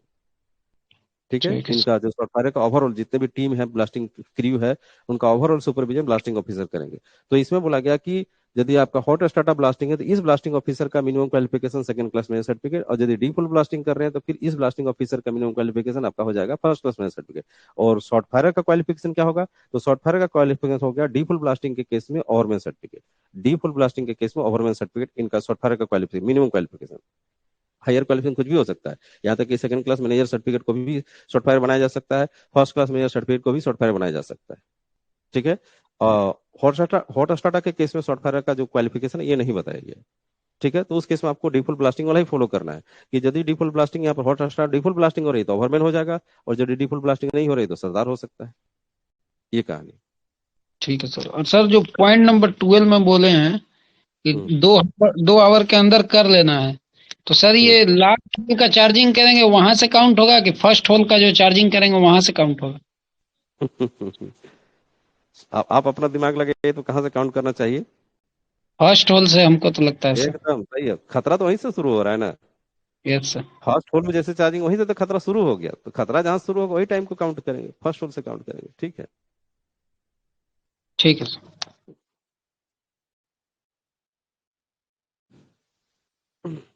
याद रखिएगा, अंडरग्राउंड माइंस में यदि ब्लास्टिंग होती है ना, वहां पर ये पोस्ट क्रिएट नहीं है। ब्लास्टिंग ऑफिसर अंडरग्राउंड माइंस के केस में नहीं होता है, आज तक तो नहीं है, फ्यूचर होगा अलग बात है। ठीक है, तो आज के डेट तक अंडरग्राउंड माइंस में ब्लास्टिंग ऑफिसर का जो पोस्ट है वो क्रिएट नहीं है, कहीं पर कानून नहीं लिखा गया है। लेकिन ओपन कास्ट में कोई भी ब्लास्टिंग करेंगे तो वहां पर ब्लास्टिंग ऑफिसर एक अलग से नियुक्त किया जाता है, शॉर्ट फायरर के अलावे, शॉर्ट फायरर के अलावे। ठीक है, तो शॉर्ट फायरर का सुपीरियर यहाँ पर ब्लास्टिंग ऑफिसर होता है। ठीक है, शॉर्ट फायरर का सुपीरियर होता है ब्लास्टिंग ऑफिसर। ठीक है, ब्लास्टिंग करने का काम शॉर्ट फायरर ही करते हैं, ओवरऑल सुपरविजन ब्लास्टिंग ऑफिसर का होता है।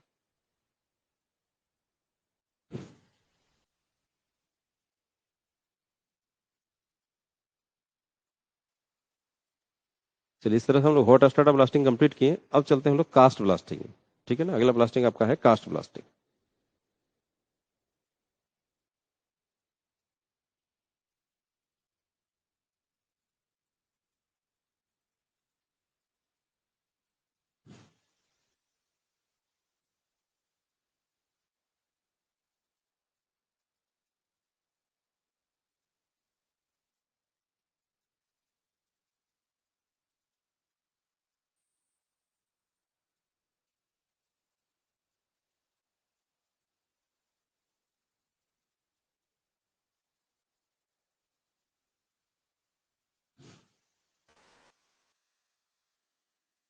कास्ट ब्लास्टिंग, क्वेश्चन नोट कीजिएगा, कास्ट ब्लास्टिंग किसे कहते हैं? ठीक है, कास्ट ब्लास्टिंग किसे कहते हैं? कास्ट मतलब यहाँ पर थ्रो करना, ठीक है, दूर तक फेंकना, कास्टिंग करना। ठीक है, कास्टिंग मतलब क्या होगा, दूर तक थ्रो होना या फेंकना, ये इसका मीनिंग निकलता है।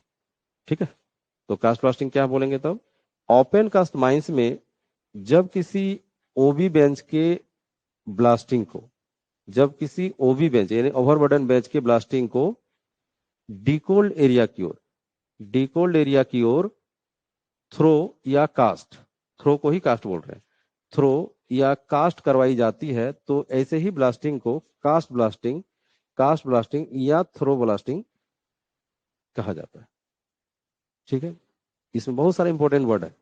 ओपन कास्ट माइंस में जब किसी ओबी बेंच, ये बहुत इंपॉर्टेंट वर्ड है, जब किसी ओबी बेंच के ब्लास्टिंग को डीकोल एरिया की ओर थ्रो करवाई जाती है या कास्ट करवाई जाती है, तो ऐसे ही ब्लास्टिंग को कास्ट ब्लास्टिंग या थ्रो ब्लास्टिंग करते हैं। ठीक है, इसका एक ड्राइंग करके दिखाते हैं आपको, समझिए यहाँ पे, समझिएगा कि यहाँ पर एक हम बेंच बना रहे हैं, छोटा सा, जगह कम है।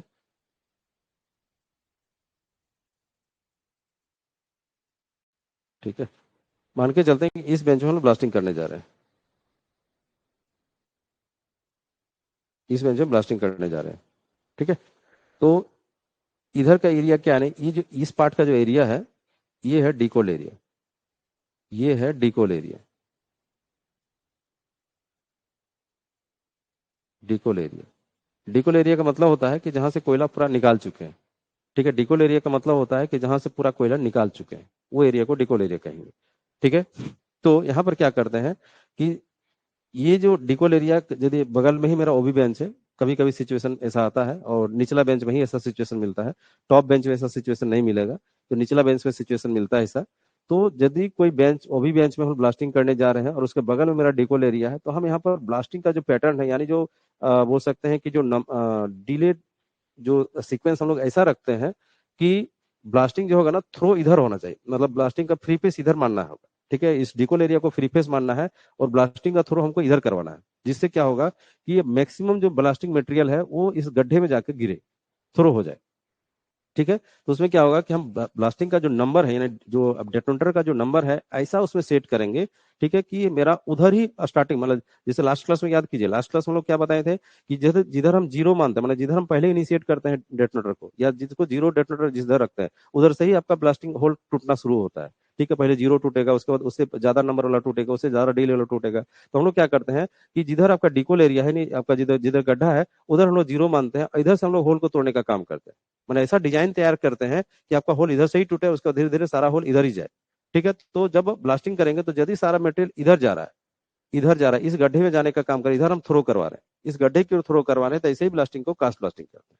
इसमें क्या फायदा होता है कि इसमें मैक्सिमम जो मटेरियल है वो इस गड्ढे में चल जाता है, इस गड्ढे में चल जाता है, तो हमको लोड करने की जरूरत नहीं पड़ती, इसको उठाने की जरूरत नहीं पड़ती। ठीक है। तो वही बात बोला गया कि ओपन कास्ट माइंस में जब किसी ओबी बेंच के ब्लास्टिंग को डिकोल एरिया को थ्रो करवाते हैं, डिकोल एरिया इधर हो गया तो डिकोल एरिया को जब थ्रो करवाते हैं या कास्ट करवाते हैं तो ऐसा ही ब्लास्टिंग को कास्ट ब्लास्टिंग या थ्रो ब्लास्टिंग कहते हैं। ठीक है। तो यहाँ पर याद रखिएगा कि इंपॉर्टेंट बात कि सिर्फ ये जो थ्रो ब्लास्टिंग होती है केवल केवल ओबी बेंच में ही होती है, कोल बेंच में कभी नहीं होगी। कोल बेंच हम लोग नहीं करवाते क्योंकि कोल बेंच को हम किसी डिकोल एरिया में क्यों फेंकेंगे, हमको तो कोल निकाल के बाहर सरफेस पे लेके जाना है। इसीलिए याद रखिएगा कि कास्ट ब्लास्टिंग केवल और केवल ओबी बेंच में ही करवाते हैं, कोल बेंच में नहीं करवाते। कोयला को हमको थ्रो करके फेंकना नहीं है, इसीलिए कास्ट ब्लास्टिंग केवल ओबी बेंच में होती है। कभी क्वेश्चन आ सकता है, आपका बेसिक क्वेश्चन आ सकता है कि कास्ट ब्लास्टिंग किस में संभव होता है या किस में करवाते हैं। ठीक है, ऑप्शन रहेगा ओबी बेंच, दूसरा रहेगा कोल बेंच, तीसरा रहेगा बोथ हैंड भी, चौथा रहेगा all of none of this, ऐसा रहेगा। ठीक है, तो ओबी बेंच में ही कास्ट ब्लास्टिंग होती है, कोल में नहीं। कोल को हमको डिकोल एरिया में फेंकना नहीं, कोयला को निकाल के तो हमको सरफेस लेके जाना है। ठीक है, ओबी को हम फेंकना है, इसलिए ओबी को हम थ्रो इधर करवा देते हैं। इससे क्या क्या बेनिफिट होती है तो देखिए नोट करके लिखाए हैं कि इस टाइप के ब्लास्टिंग को करने के लिए बेंच की हाइट एटलीस्ट 15 मीटर होनी चाहिए। ठीक है, क्या बोला गया कि इस जो थ्रो ब्लास्टिंग कर रहे हैं, कास्ट ब्लास्टिंग जो कर रहे हैं, इस ब्लास्टिंग को करवाने के लिए बोला गया कि बेंच का हाइट कम से कम 15 मीटर होना चाहिए, एटलीस्ट 15 मीटर, तभी जाके वो हाइट मतलब उस गड्ढे में जाके गिरने का चांसेस रहेगा, थ्रो होगा। ठीक है, फिर बोला गया कि यह ब्लास्टिंग केवल ओबी बेंच में ही की जाती है, ये बहुत इंपॉर्टेंट है, केवल ओबी बेंच में ही होती है, कोयला बेंच में नहीं होती है। ठीक है, उसका रीजन भी बताएं आपको। ठीक है, अगला है कि इस ब्लास्टिंग से लोडिंग एंड ट्रांसपोर्टिंग खर्च की बचत होती है। क्या क्या फायदा हो गया, बेनिफिट क्या हो रहा है, तो लोडिंग खर्च का बचत हो जा रहा है, क्योंकि मैक्सिमम मटेरियल इधर चल गया, हल्का फुल्का जो मटेरियल बचा है उसको हम लोडिंग करके बाहर निकाल के फेंक देंगे। ठीक है, यानी लोडिंग करने के लिए जो हम सॉवेल यूज कर रहे हैं, ठीक है, जो एक्सकेवेटर मशीन यूज कर रहे हैं, वो खर्च मेरा बच गया। साथ ही साथ ट्रांसपोर्टिंग खर्च भी बच जा रहा है। ट्रांसपोर्टिंग का जो हम इस मटेरियल को उठा के हमको ओबी डंप में जाके फेंकना था, तो हम गड्ढे में ही वहां पर ब्लास्टिंग से ही फेंका गया। ठीक है, तो उससे क्या हो गया, ट्रांसपोर्टिंग खर्च भी बच गया, तो दोनों ही कॉस्ट बच जा रहा है, लोडिंग कॉस्ट भी बच जा रहा है, ट्रांसपोर्टिंग खर्च भी बच जा रहा है। ठीक है, साथ ही साथ बोला गया कि यह ब्लास्टिंग जनरली ड्रैगलाइन बेंच में की जाती है। ड्रैगलाइन बेंच में ज्यादा ये किया जाता है, ड्रैगलाइन बेंच वाला जगह में, क्योंकि ड्रैगलाइन बेंच क्या होता है कि जहां पर ड्रैगलाइन बेंच रहेगा तो उसमें भी हम लोग साइड में ही कास्टिंग करने का काम करते हैं, मशीन से उठाए साइड में कास्ट किए। ठीक है, तो वहां पर यदि डिकोल एरिया है, उस बेंच के नजदीक में डिकोल एरिया, तो उसको वहां पर थ्रो करवा देते हैं, तो कुछ मटेरियल चल जाता है, थ्रो होके ऑटोमेटिक उस गड्ढे में चल गया, और बाद बाकी जो मटेरियल बचा है फिर हम लोग वहां पर डेडलाइन लगा के उस मटेरियल को फिर वहां पर फेंकने का काम करते हैं। ठीक है, हाँ, ऐसा जरूरी नहीं कि सिर्फ डेडलाइन बेंच में ही होगा, ऐसा कोई जरूरी नहीं, जनरली लिखा है। कहीं पर भी कहीं पर भी वो भी बेंच में यदि बगल में डिकोल एरिया वहां पर पोजीशन लिए हुए है, उस केस में ऐसा हो सकता है, सभी जगह पर नहीं होता है। ठीक है, हाँ, यहाँ पर तो बोले लोडिंग और ट्रांसपोर्टिंग खर्च की बचत होती है, साथ ही साथ और एक बेनिफिट होती है कि जब हम कोई आपका ओपन कास्ट माइंस में जब कोई एरिया को एक्सकवेट कर लेते हैं, वहां से कोयला निकाल लेते हैं, तो फिर हमको वहां पर रिक्यूलेशन करने की जरूरत पड़ती है। ठीक है, रिक्यूलेशन करने की जरूरत पड़ती है, मतलब वहां पर फिर से मटेरियल भरने की जरूरत पड़ती है। तो ये क्या हो गया कि हम ब्लास्टिंग से ही वहां पर मटेरियल को भर दिए, यानी अलग से फिर हमको कॉस्ट नहीं लग रहा, वहां पर रिक्यूलेशन करने का भी कॉस्ट कुछ हद तक बचत हो जा रहा है। ठीक है, तो ये हो गया कास्ट ब्लास्टिंग का एडवांटेज, बेनिफिट, या कास्ट ब्लास्टिंग क्या होता है, ये आपको जानकारी मिला। ठीक है, कास्ट ब्लास्टिंग केवल ओपन कास्ट में ही होता है, अंडरग्राउंड में कास्ट ब्लास्टिंग नहीं होता, ये भी जानकारी रखें, कास्ट ब्लास्टिंग केवल ओपन कास्ट में। ठीक है, सबके समझ पाए, कास्ट ब्लास्टिंग का डिफिनेशन समझ पाए, ये कब संभव है ये समझ पाए, कहाँ पर किया जाता है, क्या इससे बेनिफिट होती है, क्लियर हुआ। इसमें कोई डिस्कस करना चाहते हैं तो कर सकते हैं, कोई डाउट है तो पूछिए।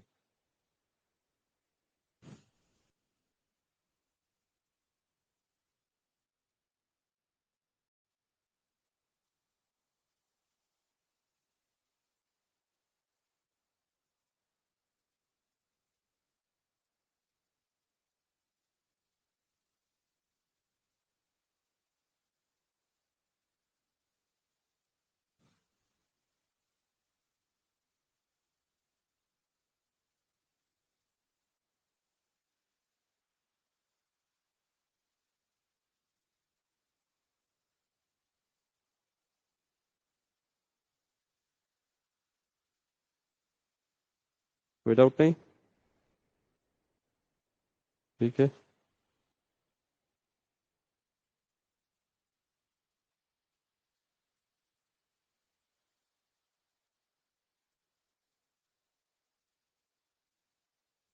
चलिए आगे चलते हैं।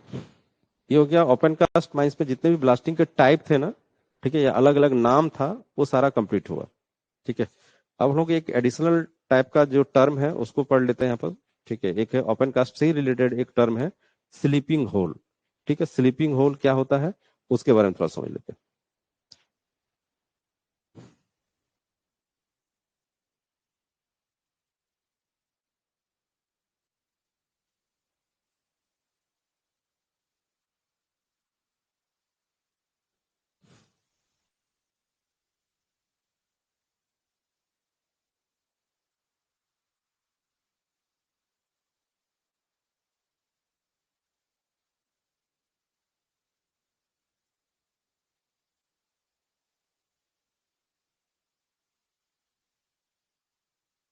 उसे नोट कीजिएगा, स्लीपिंग होल। स्लीपिंग होल किसे कहते हैं? ठीक है, स्लीपिंग मतलब सोना।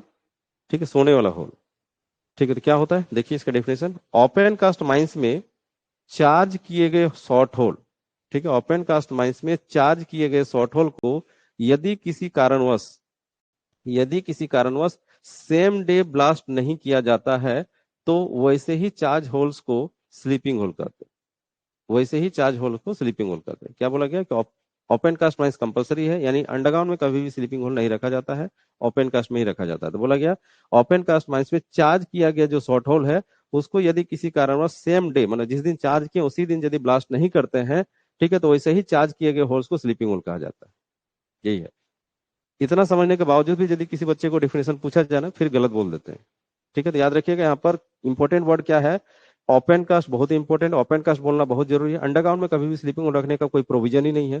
ठीक है, और बात करें कि जो अब ड्रिल किए ओपन कास्ट माइंस में जब हम लोग होल तैयार करते हैं ब्लास्टिंग के लिए, तो खाली होल करके यदि छोड़ देंगे तो वो स्लीपिंग होल नहीं कहलाता। ड्रिलिंग करके यदि खाली छोड़ देते हैं तो वो स्लीपिंग होल नहीं कहलाता है। ड्रिलिंग करने के बाद यदि उसमें बारूद भर देते हैं यानी चार्जिंग कर देते हैं, चार्जिंग करने के बाद यदि छोड़ देते हैं कुछ दिनों के लिए तो उस केस में वो आपका स्लीपिंग होल कहलाता है।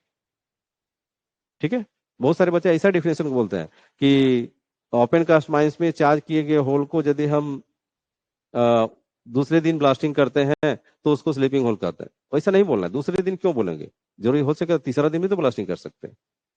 ठीक है, आपको सीधा सीधे बोलना है तो सेम डेफिनेशन ऐसा ही कि ओपन कास्ट माइंस में चार्ज किए गए होल्स को यदि सेम डे मतलब उसी दिन जिस दिन चार्ज किए उसी दिन यदि ब्लास्टिंग नहीं कर पाते हैं कोई भी कारणवश, ठीक वैसे ही चार्ज किए गए होल्स को कहते हैं स्लीपिंग होल। यानी चार्जिंग होना चाहिए, चार्जिंग स्टेमिंग, उसमें स्टेमिंग भी इंक्लूड है। ठीक है, स्टेमिंग भी इंक्लूड है, सिर्फ कनेक्शन नहीं करते उसमें, याद रखिएगा कनेक्शन नहीं किया जाता है। चार्जिंग के साथ साथ उसमें स्टेमिंग भी किया हो रहता है। ठीक है, चार्जिंग के साथ साथ उसमें स्टेमिंग किया रहता है, सिर्फ कनेक्शन नहीं किया जाता है। ठीक है, क्लियर, डिफिनेशन क्लियर कट ऐसा ही बोलना है। ओपन कास्ट माइंस में चार्ज किए गए शॉर्ट होल्स को यदि किसी कारणवश सेम डे ब्लास्ट नहीं किया जाता है तो इसे ही चार्ज होल्स को स्लीपिंग होल कहते हैं। ये किसी कारणवश में क्या आ सकता है, किसी कारणवश मतलब क्या क्या रीजन हो सकता है कि हम स्लीपिंग होल वहां पर रखना मेरी मजबूरी हो जाएगी, तो उसका बहुत सारा रीजन हो सकता है। जैसे पहला जो सबसे ज्यादा माइंस में देखा जाता है, बड़े open cast mines, open cast mines का बड़ा होना, ये बहुत बड़ा रीजन है। क्योंकि जितना ओपन कास्ट में बड़ा होता है, बड़ी बड़ी मशीनरी यदि चलती है तो उसमें क्या होता है कि उसमें जब हम कोई बेंच में ब्लास्टिंग करते हैं तो एक साथ बहुत ज्यादा संख्या में ब्लास्टिंग करने की जरूरत पड़ती है ताकि उस मशीन को सफिशियंट मात्रा में उसको ब्लास्टिंग मटेरियल मिल सके। ठीक है, तो उस कंडीशन में सफिशिएंट मात्रा में ब्लास्टिंग मटेरियल देने के लिए हमको बहुत सारा होल्स को एक बार में आवाज करना पड़ता है। जैसे उसमें 400 500 1000 होल एक साथ जब ब्लास्ट होगा तो उस केस में क्या होता है कि उस होल्स को चार्जिंग करने में टाइम लग जाता है। एक दिन में उतना होल्स ना चार्ज कर पाइएगा ना ब्लास्ट कर, मतलब सारा तैयारी नहीं हो पाता है।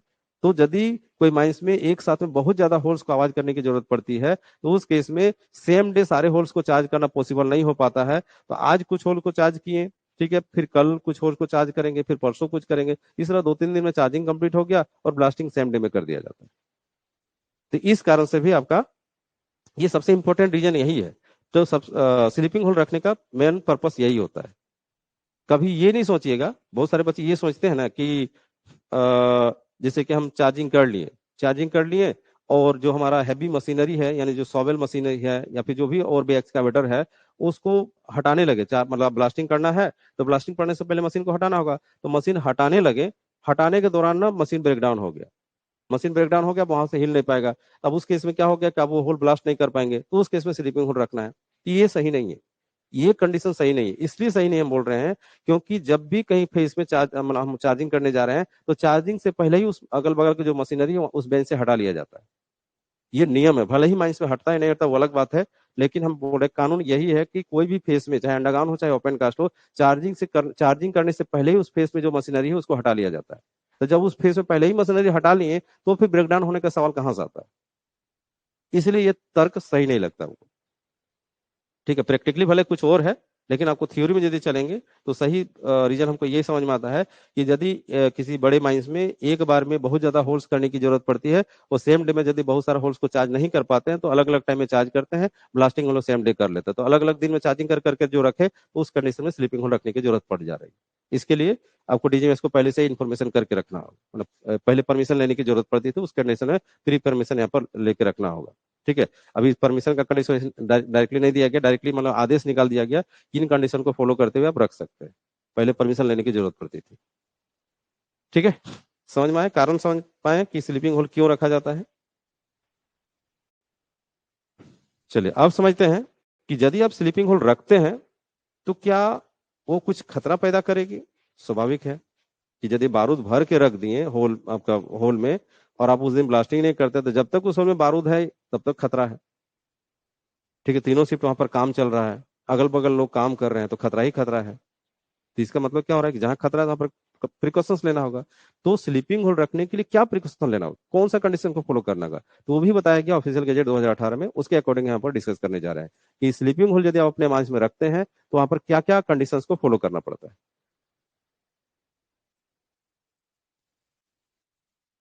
चलिए इस क्वेश्चन को नोट कीजिए। ओपन कास्ट वर्किंग में स्लीपिंग होल्स रखने के क्या क्या प्रोविजंस? ठीक है, ओपन कास्ट वर्किंग में स्लीपिंग होल्स रखने के क्या क्या प्रोविजन है, मतलब स्लीपिंग होल रखते हैं तो उसमें कौन कौन सा कंडीशंस को फॉलो करना पड़ता है, या बोल सकते हैं कौन कौन से प्रिकॉशंस को लेना पड़ता है, क्या क्या सावधानियां लेना पड़ता है। वो सारे सावधानियां या कंडीशंस यही सब है। ठीक है, देख करके समझते हैं। पहला कंडीशन है कि कोल बेंच या फेस में स्लीपिंग होल्स नहीं छोड़े जाएंगे। क्लियर है, यहाँ पर पहला ही क्लियर हो रहा है कि कभी भी कोल बेंच में स्लीपिंग होल नहीं रखना है, ये पहला रिस्ट्रिक्शन। क्योंकि कोल एक कार्बोनेसियस मटेरियल है और उसमें यदि बारूद भर के हम काफी दिनों तक यदि छोड़ देते हैं तो वो प्रीमेच्योर ब्लास्टिंग हो सकता है, बट टेम्परेचर, क्योंकि कोल में टेम्परेचर इंक्रीज करेगा। ठीक है, तो यहां पर क्लियर हो गया कि कोल बेंच में कभी भी स्लीपिंग होल नहीं रखा जाता है। ठीक, उसके बाद बात हो रहा है दूसरा कि कोल बेंच के ठीक ऊपर के ओबी बेंच में भी स्लीपिंग होल नहीं रखे जाएंगे। ठीक है, कोल बेंच का जो ऊपर वाला जो ओबी बेंच है, ठीक है, कोल बेंच के ठीक ऊपर वाला जो ओबी बेंच है उसमें भी स्लीपिंग होल नहीं रखना है, उसमें भी स्लीपिंग होल नहीं रखना है। ये भी बात किया गया क्योंकि वहां पर भी उसका इफेक्ट हो सकता है।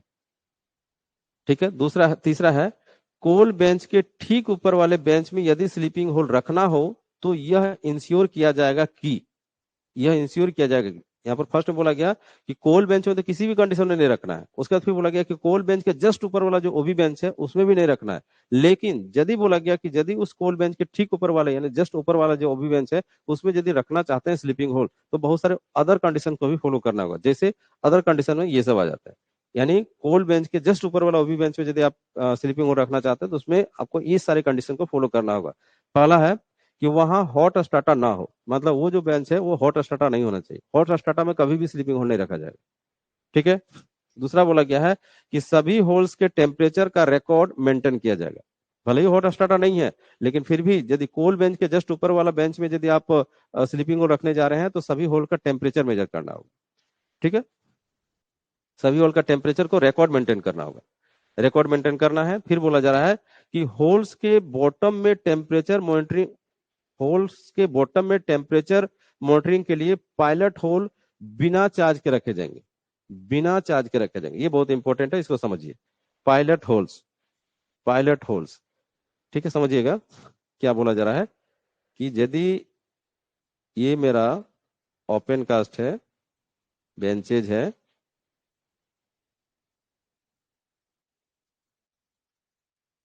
देखिए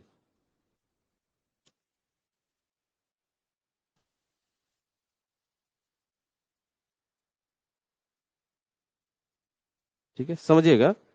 ये मान के चलते हैं कोल बेंच है, ये कोल बेंच है। कोल बेंच के जस्ट ऊपर वाला ये ओबी बेंच है, ओबी बेंच है। इसमें हम स्लीपिंग होल रखना चाह रहे हैं, इसमें हम स्लीपिंग होल रखना चाह रहे हैं। स्लीपिंग होल मतलब बारूद को चार्ज करके इसमें रखना चाह रहे हैं। ठीक है, तो उस केस में क्या बोला गया कि यदि आप इसमें स्लीपिंग होल रखने का प्लानिंग करके रखे हैं, तो उस केस में क्या करना होगा कि चार्जिंग से पहले सारे होल का टेम्परेचर आपको मेंटेन करना होगा। ठीक है, पहले पहले तो बोल दिया गया कि हॉट स्टार्टर ये होगा, यदि हॉट स्टार्टर तो यहाँ पर कभी रख ही नहीं सकते। हॉट स्टार्टर के केस में स्लीपिंग होल नहीं रखना है। दूसरा बोला गया कि यदि हॉट स्टार्टर नहीं है और उस केस में यदि आप स्लीपिंग होल रखना चाह रहे हैं, तो सारे होल का टेम्परेचर रिकॉर्ड मेंटेन करना होगा। सारे होल का टेम्परेचर मेजर करके रिकॉर्ड में बाउंड पेज बुक में लिख के रखना होगा। फिर बोला गया कि होल्स के बॉटम में टेम्परेचर मॉनिटरिंग के लिए पायलट होल बिना चार्ज के रखे जाएंगे, क्योंकि चार्जिंग से पहले सारा होल का टेम्परेचर तो मेजर कर लिए, लेकिन जब आप चार्ज कर देंगे, माने उसमें बारूद भर के स्टेमिंग कर देंगे, तो फिर होल का टेम्परेचर कैसे मेजर कीजिएगा? उसके बाद तो नहीं हो पाएगा, और आप जितना दिन तक रखिएगा उतना आपको टेम्परेचर मेजर करते रहना होगा। ठीक है, तो बोला गया कि आप जब चार्ज कर देते हैं, सारे होल को चार्ज कर देते हैं, तो उसी में से एक दो होल को क्या करना होगा, पायलट होल की तरह रखना होगा, मैंने एक्स्ट्रा होल करके रखना होगा, एक्स्ट्रा होल करके रख देना होगा, जिसको अनचार्ज रखा जाएगा। ठीक है, जिसको हम लोग पायलट होल बोल रहे हैं। ठीक है, इसी होल में जितना होल चार्ज कर दिए हैं उसी में से कुछ एक्स्ट्रा होल करके रखना होगा, और वो एक्स्ट्रा होल पायलट होल कहलाएगा। और वो होल जो एक्स्ट्रा होल पायलट होल जो रखे हैं, उसमें सिर्फ और सिर्फ हम लोग टेम्परेचर मॉनिटरिंग करने के लिए रखे हैं। ओनली टेम्परेचर मॉनिटरिंग, जब तक हम स्लीपिंग होल उस बेंच में रखेंगे तब तक वहां पर टेम्परेचर मॉनिटरिंग होते रहेगा। ठीक है, ये चीज तीसरा पॉइंट बोला गया कि होल्स के बॉटम में टेम्परेचर मॉनिटरिंग करने के लिए, जो आपका पायलट होल है, ये पायलट होल है, जिसके बॉटम में, एकदम होल के बॉटम में आपको टेम्परेचर मॉनिटरिंग करने के लिए पायलट होल बिना चार्ज के रखे जाएंगे। यहाँ पर बॉटम तक आपको टेम्परेचर मॉनिटरिंग करना है, तो उसके लिए आपको उसको चार्ज करके नहीं रखना है। क्लियर हो गया यहाँ पर? उसके बाद फिर बोला जा रहा है कि यदि यदि पायलट होल्स के बॉटम में टेम्परेचर इंक्रीज करती है, तो स्लीपिंग होल्स को ब्लास्ट करने के लिए इमीडिएटली, यानी इमीडिएट स्टेप्स लिए जाएंगे। यानी आप मान के चलते हैं कि ये इस बेंच में, कोयला से जस्ट ऊपर वाला बेंच में, ओबी बेंच में आप स्लीपिंग होल रखे हैं। ठीक है, चार्ज करके छोड़ दिए हैं, उसमें से कुछ कुछ पायलट होल रखे हैं, रोज उसको मॉनिटरिंग कर रहे हैं, रोज इसका टेम्परेचर मॉनिटरिंग कर रहे हैं। देखें उसमें ना कि टेम्परेचर इंक्रीज करने लगा। टेम्परेचर जैसे ही इंक्रीज नजर आया, तो आपको क्या करना है, इमीडिएटली आपको कदम उठाना है कि जल्दी से जल्दी इसको ब्लास्टिंग कर देते हैं, ऐसा तुरंत कदम उठाना है। ठीक है, पायलट होल का टेम्परेचर यदि इंक्रीज करने लगा, तो आपको तुरंत तैयारी कर लेना होगा कि आज इसको ब्लास्टिंग कर देना है, ऐसा तैयारी कर लेना होगा। ठीक है, उसके बाद फिर बोला जा रहा है कि टेम्परेचर रिकॉर्ड किए जाने वाले रजिस्टर पर मैनेजर और ब्लास्टिंग ऑफिसर सिग्नेचर करेंगे। यहाँ पर भी वही चीज हो गया जो हॉट स्टार्ट वाला कहानी था। यहाँ पर भी बोला गया कि स्लीपिंग होल के केस में भी जो पायलट होल रखे हैं ना, पायलट होल का डेली आपका यहाँ पर टेम्परेचर मेजर होगा, और उसका रिकॉर्ड बाउंड पेज बुक में रखा जाएगा, जिसमें मैनेजर और ब्लास्टिंग ऑफिसर सिग्नेचर करेंगे। यहाँ पर भी यही चीज बोला गया। ठीक है, तो और भी कंडीशंस है, तो यहाँ तक आपको समझ में आ गया कि सबसे पहले बोला गया कि स्लीपिंग होल कहाँ नहीं रखना है, तो स्लीपिंग होल आपको कोल बेंच में कभी नहीं रखना है। दूसरा बोला गया कि कोल बेंच के ठीक ऊपर वाला ओबी बेंच में भी स्लीपिंग होल नहीं रखे जाएंगे, लेकिन यदि कोल बेंच के ठीक ऊपर वाला ओबी बेंच में रखना चाहते हैं तो उसमें एडिशनल प्रिकॉशन लेना लेना है। पहला प्रिकॉशन होगा कि ये हॉट स्टार्टर नहीं होना चाहिए। ठीक है, हॉट स्टार्टर होगा तो फिर कभी नहीं रखा जाएगा। दूसरा बोला गया कि हॉट स्टार्टर नहीं है और यदि इसमें स्लीपिंग होल रख रहे हैं इस ओबी बेंच में, तो उसमें आपका सारे होल का टेम्परेचर रिकॉर्ड मेंटेन करके रखना होगा। और फिर जब चार्जिंग हो जाता है तो क्या बोला गया कि पहले से ही, चार्जिंग से पहले से ही कुछ एक्स्ट्रा होल करके रखना होगा। ठीक है, जिसको पायलट होल बोलेंगे, और वो पायलट होल में सिर्फ टेम्परेचर मॉनिटरिंग करने के लिए उसको रखा जाएगा। ठीक है, क्योंकि चार्जिंग हो जाएगा तो सारे होल बंद हो जाएंगे, तो फिर हम टेम्परेचर मेजर कैसे करेंगे? इसीलिए कुछ कुछ एक्स्ट्रा होल करके रखना होगा, और उसमें रेगुलर उसमें टेम्परेचर मॉनिटरिंग करते रहना होगा, जिसको हम लोग पायलट होल के नाम से जानेंगे। ठीक है, फिर बोला गया कि यदि वो जो पायलट होल है जिसका टेम्परेचर रोज हम मॉनिटरिंग कर रहे हैं, यदि वहां पर टेम्परेचर इंक्रीज होते हुए नजर आएगा, तो उसमें बोला गया कि इमीडिएटली इस बेंच को, इस फेस को ब्लास्टिंग करने का प्लानिंग कर लिया जाएगा। उसको और ज्यादा दिन नहीं रखेंगे, तुरंत ब्लास्टिंग करेंगे इसको। ठीक है, और जो टेम्परेचर रिकॉर्ड जिस रजिस्टर में रखा जा रहा है, उस रजिस्टर पर मैनेजर और ब्लास्टिंग ऑफिसर सिग्नेचर करेंगे। क्लियर है? यहाँ तक कोई डाउट है तो डिस्कस कर सकते हैं।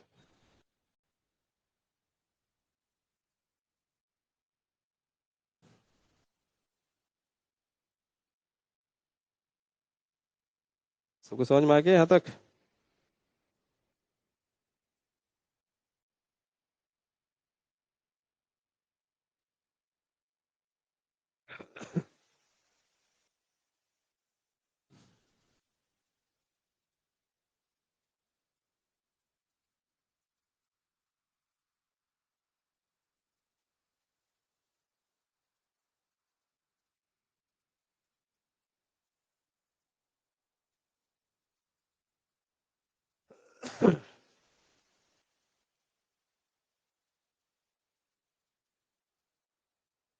बोलिए प्रशांत कुमार, क्या हो गया? हेलो बोलिए। सर, अगर चार्जिंग अगर हो जाता है तो चार्जिंग के बाद टेम्परेचर को मेंटेन रखने के लिए कुछ किया जा सकता है सर, ताकि ना बढ़े? नहीं, वैसा यदि रहता, वैसा यदि मेंटेन करने के लिए कुछ उपाय रहता तो जी सर। वहां पर इमिडिएटली उसको ब्लास्टिंग करने के लिए नहीं बोलता। हम्म। क्योंकि देखें ना, डी पॉइंट में क्या देखें कि यदि टेम्परेचर इंक्रीज करता है तो उस केस में इमिडिएटली आप उस बेंच को ब्लास्टिंग करने का प्लानिंग कर लीजिए, ये बोला जा रहा है। Okay sir. क्योंकि चार्जिंग कर चुके तो आप उस होल में क्या कर सकते हैं? कुछ भी नहीं कर सकते, होल तो बंद बंद हो चुका है ना। जब होल ही बंद हो गया, जैसे हम लोग पहले हॉट स्टार्टर में क्या समझे कि होल ओपन है तो उसमें पानी भर के उसको ठंडा कर रहे हैं, लेकिन यहाँ तो होल जी ओपन ही जी। नहीं है, तो उसको ठंडा करने के लिए हमको समझ में आ रहा है कि कुछ नहीं किया जा सकता। इसलिए उसको ब्लास्टिंग कर देना ही सबसे बड़ी बुद्धिमानी है, सबसे बड़ा सेफ्टी है। Okay sir. ठीक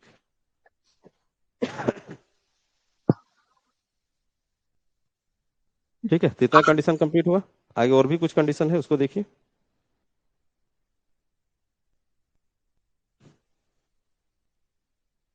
अगला कंडीशन, अगला कंडीशन है कि स्लीपिंग होल्स रखने की time time limit mine manager के द्वारा फिक्स किया जाएगा। ठीक है ना, टाइम लिमिट यहाँ कॉमा दे दीजिएगा। स्लीपिंग होल्स रखने की जो टाइम लिमिट है माइन मैनेजर के द्वारा फिक्स की जाएगी, जो एक्सप्लोसिव मैन्युफैक्चरर के साथ कंसल्ट करके फिक्स किया जाएगा या फिक्स करेंगे। क्या बोला गया कि जो माइंस में जिस बेंच में स्लीपिंग होल रखा जा रहा है, कितने दिनों के लिए स्लीपिंग होल रखा जा सकता है, ये मैनेजर टाइम टेबल फिक्स करेंगे। ठीक है, और मैनेजर अकेले नहीं करेंगे, मैनेजर क्या करेंगे, जो बारूद बनाने वाली जो कंपनी है, एक्सप्लोसिव मैन्युफैक्चरर जो है, उनसे सलाह लेके, उनसे कंसल्ट करके ये टाइम टेबल अपने माइंस के लिए फिक्स करेंगे। क्योंकि वो बारूद वाले कंपनी को पता है कि उस एक्सप्लोसिव मिक्सचर में क्या क्या कंपोनेंट है, उसमें किस तरह से खतरा हो सकती है, उसमें टेम्परेचर किस प्रकार से कितने समय इंक्रीज हो सकता है, वो सारा प्रॉपर्टी उनको पता है। इसलिए उनसे कंसल्ट करके टाइम टेबल को फिक्स करेंगे कि हम अपना माइंस में कितने दिनों के लिए आपका स्लीपिंग होल रख सकते हैं। ठीक है, हाँ, यदि ये न्यू प्रोविजन है। पहले का प्रोविजन क्या था? यदि हम 2018 से पहले की बात करें तो पहले का प्रोविजन था क्या कि पहले बोला गया था कि सर्कुलर में ही बोला गया था कि जो हमारा शॉवेल बेंच है, ठीक है, शॉवेल बेंच है, उसमें 7 डेज तक आप स्लीपिंग होल रख सकते हैं, और जो ड्रैगलाइन बेंच है उसमें 14 डेज तक आप स्लीपिंग होल रख सकते हैं। लेकिन अब वैसा प्रोविजन नहीं है, इसमें सीधा सीधी मैनेजर पर डिपेंड है। मैनेजर पर रिस्पॉन्सिबिलिटी डाल दिया गया है कि मैनेजर ही अपने माइंस का तय करेंगे कि स्लीपिंग होल कितने दिनों के लिए रखेंगे। ठीक है, क्लियर? फिर आगे बोला जा रहा है कि स्लीपिंग होल्स को सुरक्षित रखने के लिए, स्लीपिंग होल्स को सुरक्षित रखने के लिए मैनेजर के द्वारा एलाबोरेट स्टैंडिंग ऑर्डर बनाया जाएगा, जिसमें विभिन्न officials, supervisors and blasting officer की रिस्पॉन्सिबिलिटी के साथ साथ प्रिकॉशंस लिखा रहेगा। ठीक है, क्या बोला गया कि यदि आप अपने माइंड्स में स्लीपिंग होल रखने का आप प्रैक्टिस रखे हैं, जरूरत पड़ता है, तो उसके लिए आपको एक स्टैंडिंग ऑर्डर बनाकर रखना होगा, जिसको हम बोल रहे हैं एलाबोरेट स्टैंडिंग ऑर्डर। एलाबोरेट मतलब होता है विस्तृत, विस्तार तरीके से। ठीक है, एलाबोरेट का मतलब होता है विस्तार तरीके से, मतलब बहुत विस्तार तरीके से उसको बताना है। ठीक है, तो यानी एक स्टैंडिंग, सीधा सीधी बोल सकते हैं कि स्टैंडिंग ऑर्डर, एक अस्थायी आदेश बनाना है। यह स्टैंडिंग ऑर्डर किसके द्वारा बनाया जाएगा? तो मैनेजर के द्वारा ही बनाया जाएगा। ठीक है, एक स्टैंडिंग ऑर्डर बनाया जाएगा। फिर बोला गया कि उस सस्टेनिंग ऑर्डर में क्या लिखा रहेगा, मैनेजर उसमें क्या लिखेंगे, तो बोला गया कि उस माइंस में जो भी ऑफिशियल्स काम कर रहे हैं, ठीक है, सभी ऑफिशियल्स, सभी सुपरवाइजर्स, ठीक है, और ब्लास्टिंग ऑफिसर, सभी का उसमें रिस्पॉन्सिबिलिटी लिखा रहेगा कि किसका क्या रिस्पॉन्सिबिलिटी है। जब तक स्लीपिंग होल उस माइंस में है या किसी बेंच में है, तब तक उसका क्या रिस्पॉन्सिबिलिटी है, सभी का रिस्पॉन्सिबिलिटी उस स्टैंडिंग ऑर्डर में लिखा रहेगा। साथ ही साथ बोला गया है कि उसके और साथ ही साथ प्रिकॉशंस भी लिखा रहेगा, मतलब क्या क्या सावधानियां लिया जाएगा, जब तक उस बेंच में स्लीपिंग होल है तब तक क्या क्या सावधानियां लेना है, ये भी उस स्टैंडिंग ऑर्डर में ही लिखा रहेगा। ठीक है, क्लियर? उसका फिर बोला जा रहा है, अगला कंडीशन है कि स्लीपिंग होल्स के एरिया को चिन्हित करने के लिए, स्लीपिंग होल्स के एरिया को चिन्हित यानी डिमार्केट, यानी मार्किंग करने के लिए दिन में रेड फ्लैग्स, दिन में रेड फ्लैग्स, और रात में रेड लाइट, रात में रेड लाइट अरेंज किए जाएंगे। ठीक है, हमारा माइंस तो बहुत बड़ा है, ओपन कास्ट माइंस। तो कोई एक बेंच में यदि स्लीपिंग होल है, ठीक है। तो अगल बगल जो व्यक्ति हो कैसे जान पाएंगे कि वहां पर स्लीपिंग होल है, वहां पर हमको नहीं जाना है। तो उसको लिए मार्किंग करना होगा। तो दिन के लिए बोला गया कि दिन में उस स्लीपिंग होल के चारों तरफ रेड फ्लैग लगा दीजिए, ताकि कोई भी जो वहां पर बोल सकते हैं कि अधिकृत व्यक्ति नहीं है, वो उस साइड में नहीं जाएंगे। ठीक है। तो रेड फ्लैग से चारों तरफ मार्किंग कर दीजिए कि वहां पर स्लीपिंग होल है। और रात के लिए क्या कीजिए, दूरी पर आपको रेड लाइट लगा देना है। ठीक है, जगह जगह पर चारों तरफ रेड लाइट लगा दे, ताकि रात में भी कोई व्यक्ति उस साइड में नहीं जाएगा। ठीक है, ये डिमार्केट करने के लिए, यानी चिन्हित करने के लिए बात किया गया। ठीक है, फिर अगला बोला जा रहा है, अगला कंडीशन है कि स्लीपिंग होल्स के 100 मीटर के रेडियस में, 100 मीटर, स्लीपिंग होल्स के 100 मीटर के रेडियस में, 100 मीटर के रेडियस में कोई भी व्यक्ति परजेंस नहीं रहेगा। कोई भी व्यक्ति परजेंस नहीं रहेगा, ये बात किया जा रहा है। क्या बात समझे यहाँ पर, कि जहां पर जिस बेंच में हम स्लीपिंग होल रखे हैं, ठीक है, उसके 100 मीटर के रेडियस में, उसके 100 मीटर की दूरी में कोई भी व्यक्ति कोई भी एक्टिविटी नहीं करेगा, या फिर वहां पर परजेंस ही नहीं रहेगा, खड़ा ही नहीं रहेगा। यदि कोई इंस्पेक्शन करने के लिए जाते हैं, बस इंस्पेक्शन भर, बाद बाकी कोई भी व्यक्ति जो अधिकृत व्यक्ति नहीं है वहां पर अगल बगल में नहीं रहेंगे। ठीक है, उसका दायरा 100 मीटर दिया गया, 100 मीटर के अंदर में कोई व्यक्ति नहीं जाएंगे। ठीक है, यहाँ तक हम लोग क्या क्या समझे, फिर से को रिपीट कर लेते हैं कि स्लीपिंग होल्स रखने का जो टाइम लिमिट है, कितने दिनों के लिए स्लीपिंग होल रखना है, वो माइन मैनेजर डिसाइड करेंगे। और माइन मैनेजर जो डिसाइड करेंगे वो एक्सप्लोसिव मैन्युफैक्चरर कंपनी से कंसल्ट करके करेंगे। ठीक है, उसके बाद फिर बोला गया कि स्लीपिंग होल को सुरक्षित रखने के लिए मैनेजर के द्वारा एक स्टैंडिंग ऑर्डर बनाया जाएगा, जिसमें सभी ऑफिशियल्स, सभी सुपरवाइजर्स और ब्लास्टिंग ऑफिसर का रिस्पॉन्सिबिलिटी यानी जिम्मेवारी जिम्मेवारी उसमें लिखा रहेगा। साथ ही साथ क्या क्या सावधानियां लेना है यानी प्रिकॉशंस उसमें लिखा रहेगा उस स्टैंडिंग ऑर्डर में। ठीक है, फिर अगला बोला गया कि स्लीपिंग होल का जो जितना बड़ा एरिया है, जितना दूर तक स्लीपिंग होल रखा गया जिस बेंच में, ठीक है, उसको चिन्हित करने के लिए ना, मार्किंग करने के लिए दिन में उसके चारों तरफ रेड फ्लैग यानी लाल झंडे लगा दिए जाएंगे, और रात में आपका रेड लाइट लगा दिया जाएगा, ताकि उधर लोग नहीं जाएंगे। ठीक है, उसके बाद फिर बोला गया कि स्लीपिंग होल जहां पर रखा गया है, उस बेंच के 100 मीटर के रेडियस में, 100 मीटर के रेडियस में कोई भी व्यक्ति प्रेजेंस नहीं रहेगा, मानो उपस्थित नहीं रहेगा।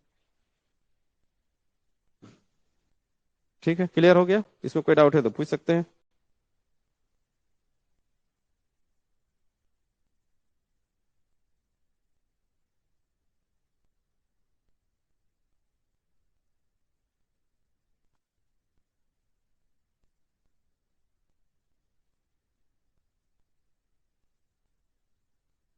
ठीक है, आगे चलते हैं, और कुछ प्रिकॉशन बचा हुआ है उसको देखते हैं।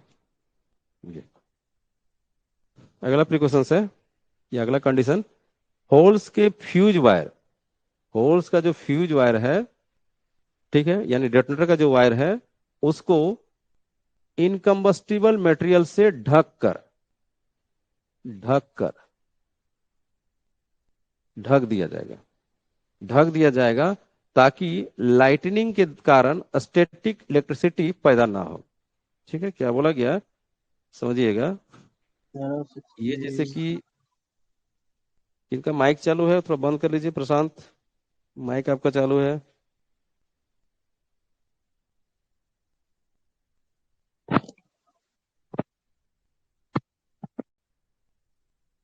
प्रॉब्लम है लग रहा माइक में। अभी भी चालू है सर। चालू है।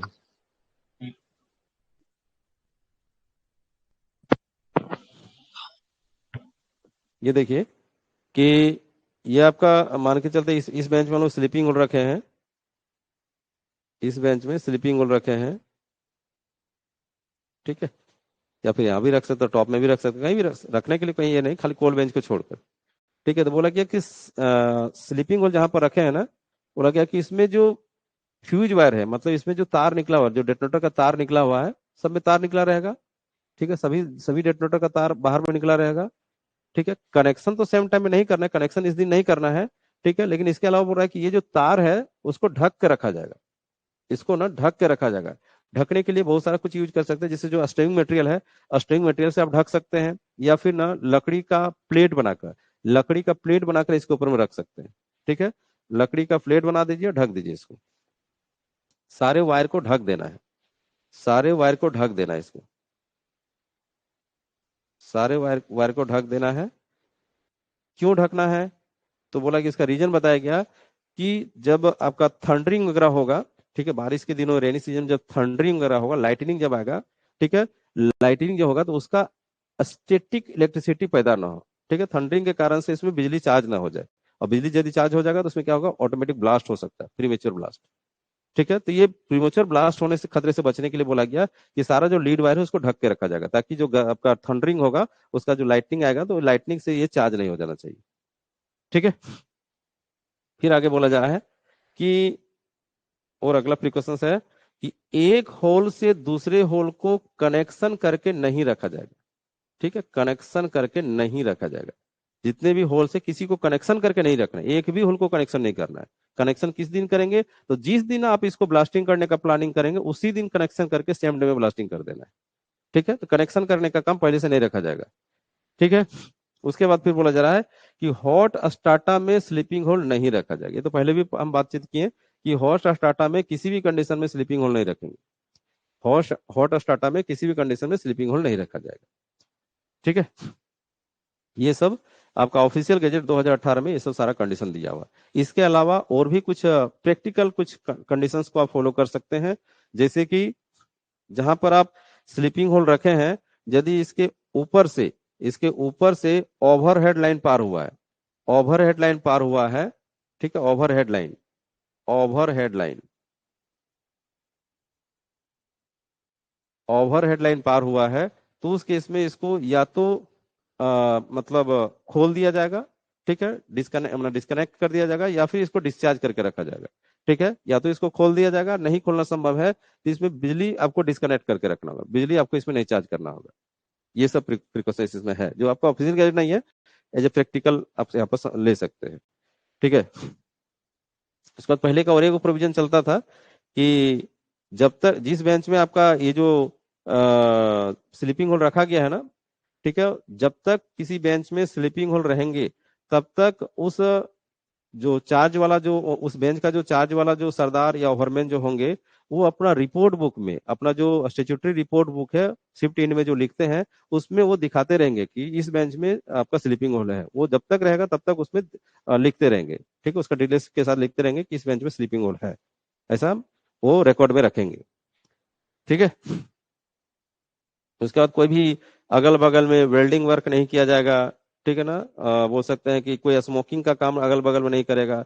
उसका डिस्टेंस इसमें मेंटेन नहीं किया गया है, और भी जगहों पर आगे ऑफिशियल के जो कहीं नहीं बताया गया, कहीं कहीं पर 30 मीटर या 60 मीटर, ये दो डाटा में कंफ्यूजन रहता है। ठीक है, कोई कोई बुक में 30 मीटर दिया गया, कोई कोई बुक में 60 मीटर दिया गया कि इतना रेडियस में, इस बेंच के इतना रेडियस में वेल्डिंग वगैरह नहीं करना है। 30 मीटर या कहीं पर 60 मीटर बता दिया गया। ठीक है, तो इतने रेडियस में आपको वेल्डिंग का वर्क नहीं करना है, स्मोकिंग नहीं करना है, ताकि इसमें आग ना लग जाए। ठीक है, तो आप यहाँ पर 30 मीटर को ज्यादा प्रिफेयर कीजिएगा, क्योंकि बोल सकते हैं कि ये ज्यादा जगहों में दिया गया है। ठीक है, तो ये सब एडिशनल प्रिकॉशंस हो गया जो इस ऑफिशियल गैजेट में नहीं है। तो इतने सारे प्रिकॉशंस हम लोग स्लीपिंग होल के केस में लेते हैं। तो यहाँ पर आप समझें कि स्लीपिंग होल क्या होता है, और उसमें किस किस कंडीशंस को या कौन कौन से कंडीशंस को फॉलो किया जाता है। ठीक है, तो इसमें से बहुत सारे ऑब्जेक्टिव क्वेश्चन बन जाएंगे। जैसे हम कुछ बना के दिखाते हैं आपको, कुछ ऑब्जेक्टिव क्वेश्चन बना के दिखाते हैं, आप लोग जवाब दीजिए।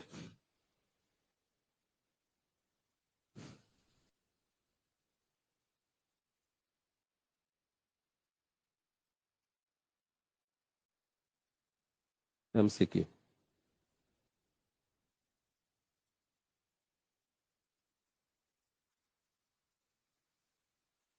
स्लीपिंग होल्स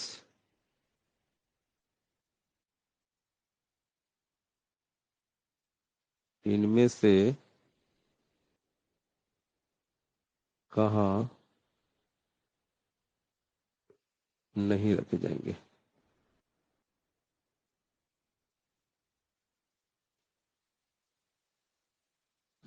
ऑप्शन रहेगा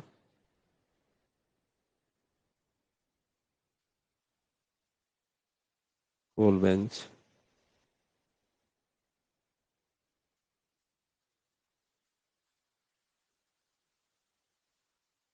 वाटर स्टार्टर,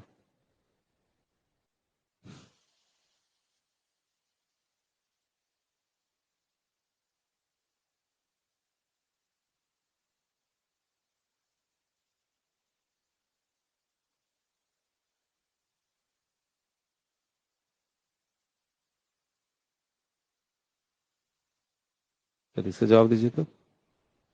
स्लीपिंग होल इनमें से कहाँ नहीं रखे जाएंगे? कोल बेंच में, हॉट स्टार्टा में, ओबी बेंच में, both A and B, all of them. Simple सा क्वेश्चन है।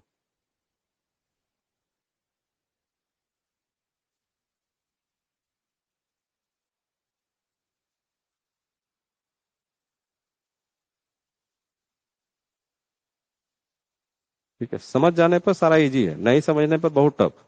तो आप यहाँ पर समझ चुके हैं तो ऑटोमेटिक सारा सबका आंसर सही होगा। ठीक है, नहीं समझने पर बहुत दिक्कत है। तो यहाँ पर अभी हम लोग सीखे थे कि कोल्ड बेंच में किसी भी कंडीशन में आपका स्लीपिंग होल्ड नहीं रखा जाएगा, क्योंकि उसमें टेम्परेचर इंक्रीज करता है। और आपका हॉट स्टार्टा में तो ऑलरेडी टेम्परेचर है, तो हॉट स्टार्टा में भी कभी भी स्लीपिंग होल्ड नहीं रखा जाएगा, इन दोनों जगह पर कभी नहीं रखा जाएगा। यानी सही आंसर हो जाएगा बोथ एंड बी, यानी डी। ठीक है। हाँ, ओबी बेंच की एक कहानी है कि कोल्ड बेंच के जस्ट ऊपर वाला ओबी बेंच में नहीं रखना है। बात सारा है ओबी बेंच में नहीं बोल रहा है, कोल्ड बेंच के जस्ट ऊपर वाला ओबी बेंच। लेकिन उसमें भी रखने के लिए फिर अलग से कंडीशन बता दिया गया कि यदि उसमें रखना है तो कुछ कंडीशन को फॉलो करना होगा। ठीक है, तो इसलिए ओबी बेंच, यानी इसे क्लियर हो रहा है कि केवल ओबी बेंच में ही हम लोग स्लीपिंग होल्ड रखते हैं और वो हॉट स्टार्टा नहीं होना चाहिए।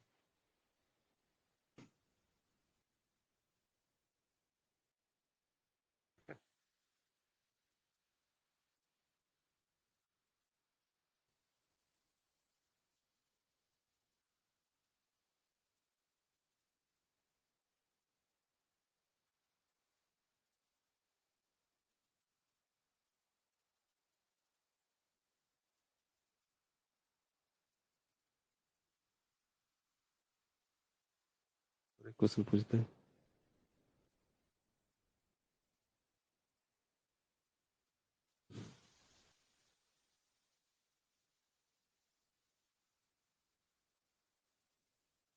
इनमें से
दीजिए जाओ इसका।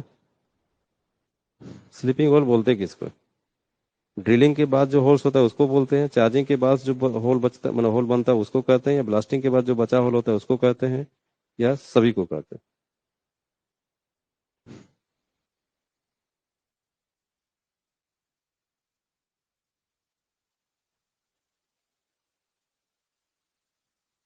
चलिए ठीक है, सबका आंसर सही आ रहा है।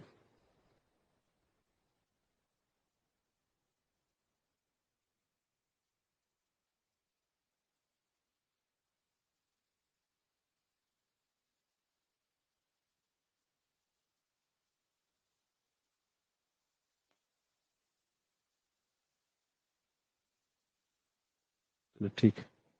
ठीक है, सबका आंसर सही आया। इसमें सही आंसर हो जाएगा चार्जिंग के बाद बने होल्स, यानी चार्जिंग जब जिस होल में हम लोग चार्जिंग कंप्लीट कर चुके हैं वैसे ही होल्स को यदि छोड़ते हैं, ठीक है, तो उसको हम लोग स्लीपिंग होल कहेंगे। वैसे हम पूरा सेंटेंस पूरा यहाँ पर कंप्लीट नहीं किए हैं, उसके लिए टेंशन नहीं लेना है। जब चार्जिंग के बाद जो होल्स को छोड़ेंगे तभी वो स्लीपिंग होल कहलाएगा। ठीक है, इस प्रकार से आज हम लोग क्या क्या कंप्लीट किए आपका हॉट स्टार्टर ब्लास्टिंग, ठीक है, कास्ट ब्लास्टिंग और स्लीपिंग होल्स, ये 3 मेन टॉपिक कंप्लीट किए। नेक्स्ट क्लास में हम लोग देखेंगे बहुत ही इंपॉर्टेंट क्लास रहेगा नेक्स्ट वाला क्लास आपका, बर्डन स्पेसिंग क्या होता है ये समझेंगे, ठीक है, उसको कैसे डिसाइड करते हैं, मतलब बर्डन कितना रखना चाहिए, स्पेसिंग कितना रखना चाहिए ये सीखेंगे। साथ ही साथ बर्डन और स्पेसिंग से रिलेटेड जो आपका न्यूमेरिकल्स आते हैं या फिर बोल सकते हैं उसके बेसिस पर पाउडर फैक्टर, बोल सकते हैं चार्ज फैक्टर, ये निकालने का जो आपका ये न्यूमेरिकल आते हैं ओपन कास्ट वाला टॉपिक से, तो उसको भी सीखेंगे। ठीक है, तो आज के क्लास को हम यहीं रखते हैं और नेक्स्ट क्लास में उससे जो टॉपिक बताएं उसे हम लोग स्टार्ट करेंगे। और आज के क्लास रिलेटेड कुछ और भी डिस्कस करना चाहते हैं तो बातचीत कर सकते हैं।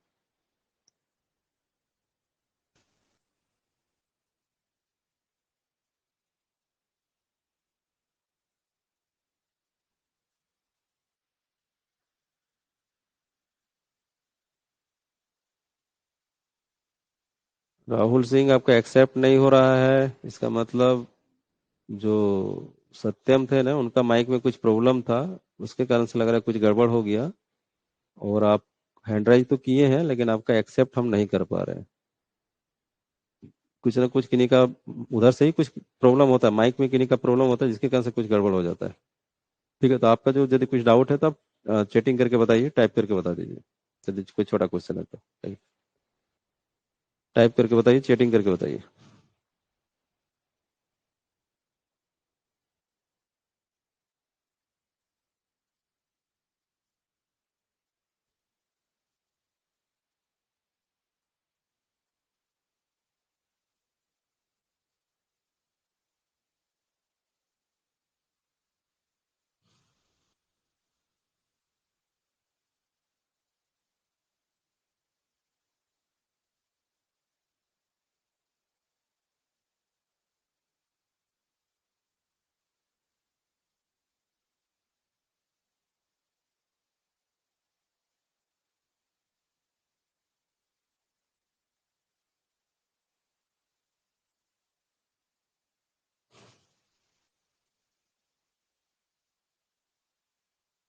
चलो, आपका जो सेंटेंस लिखे हैं उससे हमको पता चल रहा है कि इसमें जो डिफिनेशन में जो लिखे हैं वो आप पूछ रहे लग रहा है।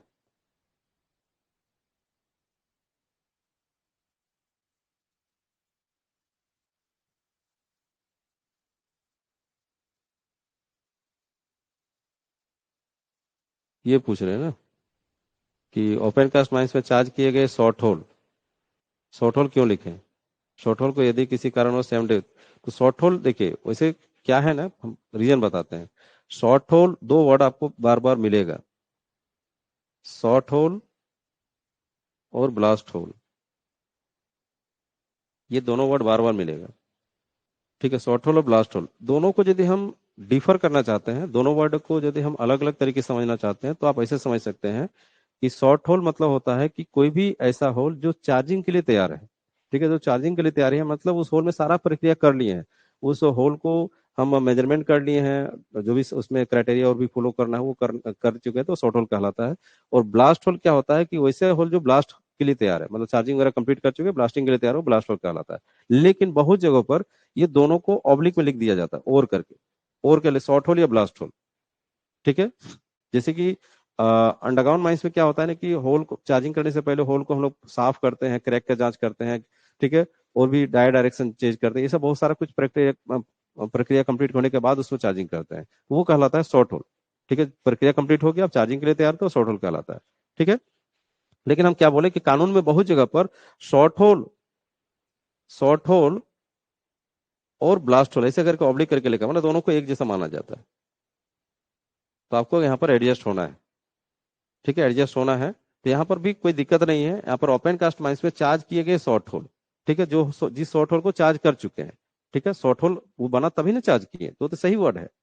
ठीक है, शॉर्ट होल यानी चार्ज के लिए कंप्लीट तैयार है, तो चार्ज उसमें कर दिए। ठीक है, चार्ज इसमें कर दिए तो एक तरह से ब्लास्ट होल वहां पर बोलना चाहिए था, लेकिन यहाँ पर शॉर्ट होल ही बोला गया। ठीक है, कि ओपन कास्ट माइंस में चार्ज किए गए शॉर्ट होल को यदि किसी कारणवश सेम डे ब्लास्ट नहीं किया जाता तो इसे होल को हम लोग स्लीपिंग होल कहेंगे, तो इसे चार्ज होल को। इसमें आपको कोई दिक्कत नहीं है, शॉर्ट होल और ब्लास्ट होल को एक जैसा लेके समझिए। ठीक है, और क्या क्वेश्चन पूछे थे, और एक क्या था आपका? हाँ, डीप होल ब्लास्टिंग में स्लीपिंग होल नहीं होता है, नहीं, वैसा कुछ नहीं है।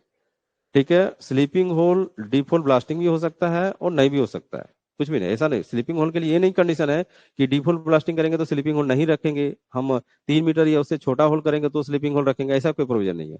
Sleeping hole deep hole blasting में भी हो सकता है, अदर देन जो डीप होल ब्लास्टिंग के अलावा यदि दूसरा ब्लास्टिंग है तो उसमें भी हो सकता है, उसको लेकर कोई रिस्ट्रिक्शन नहीं। ठीक है,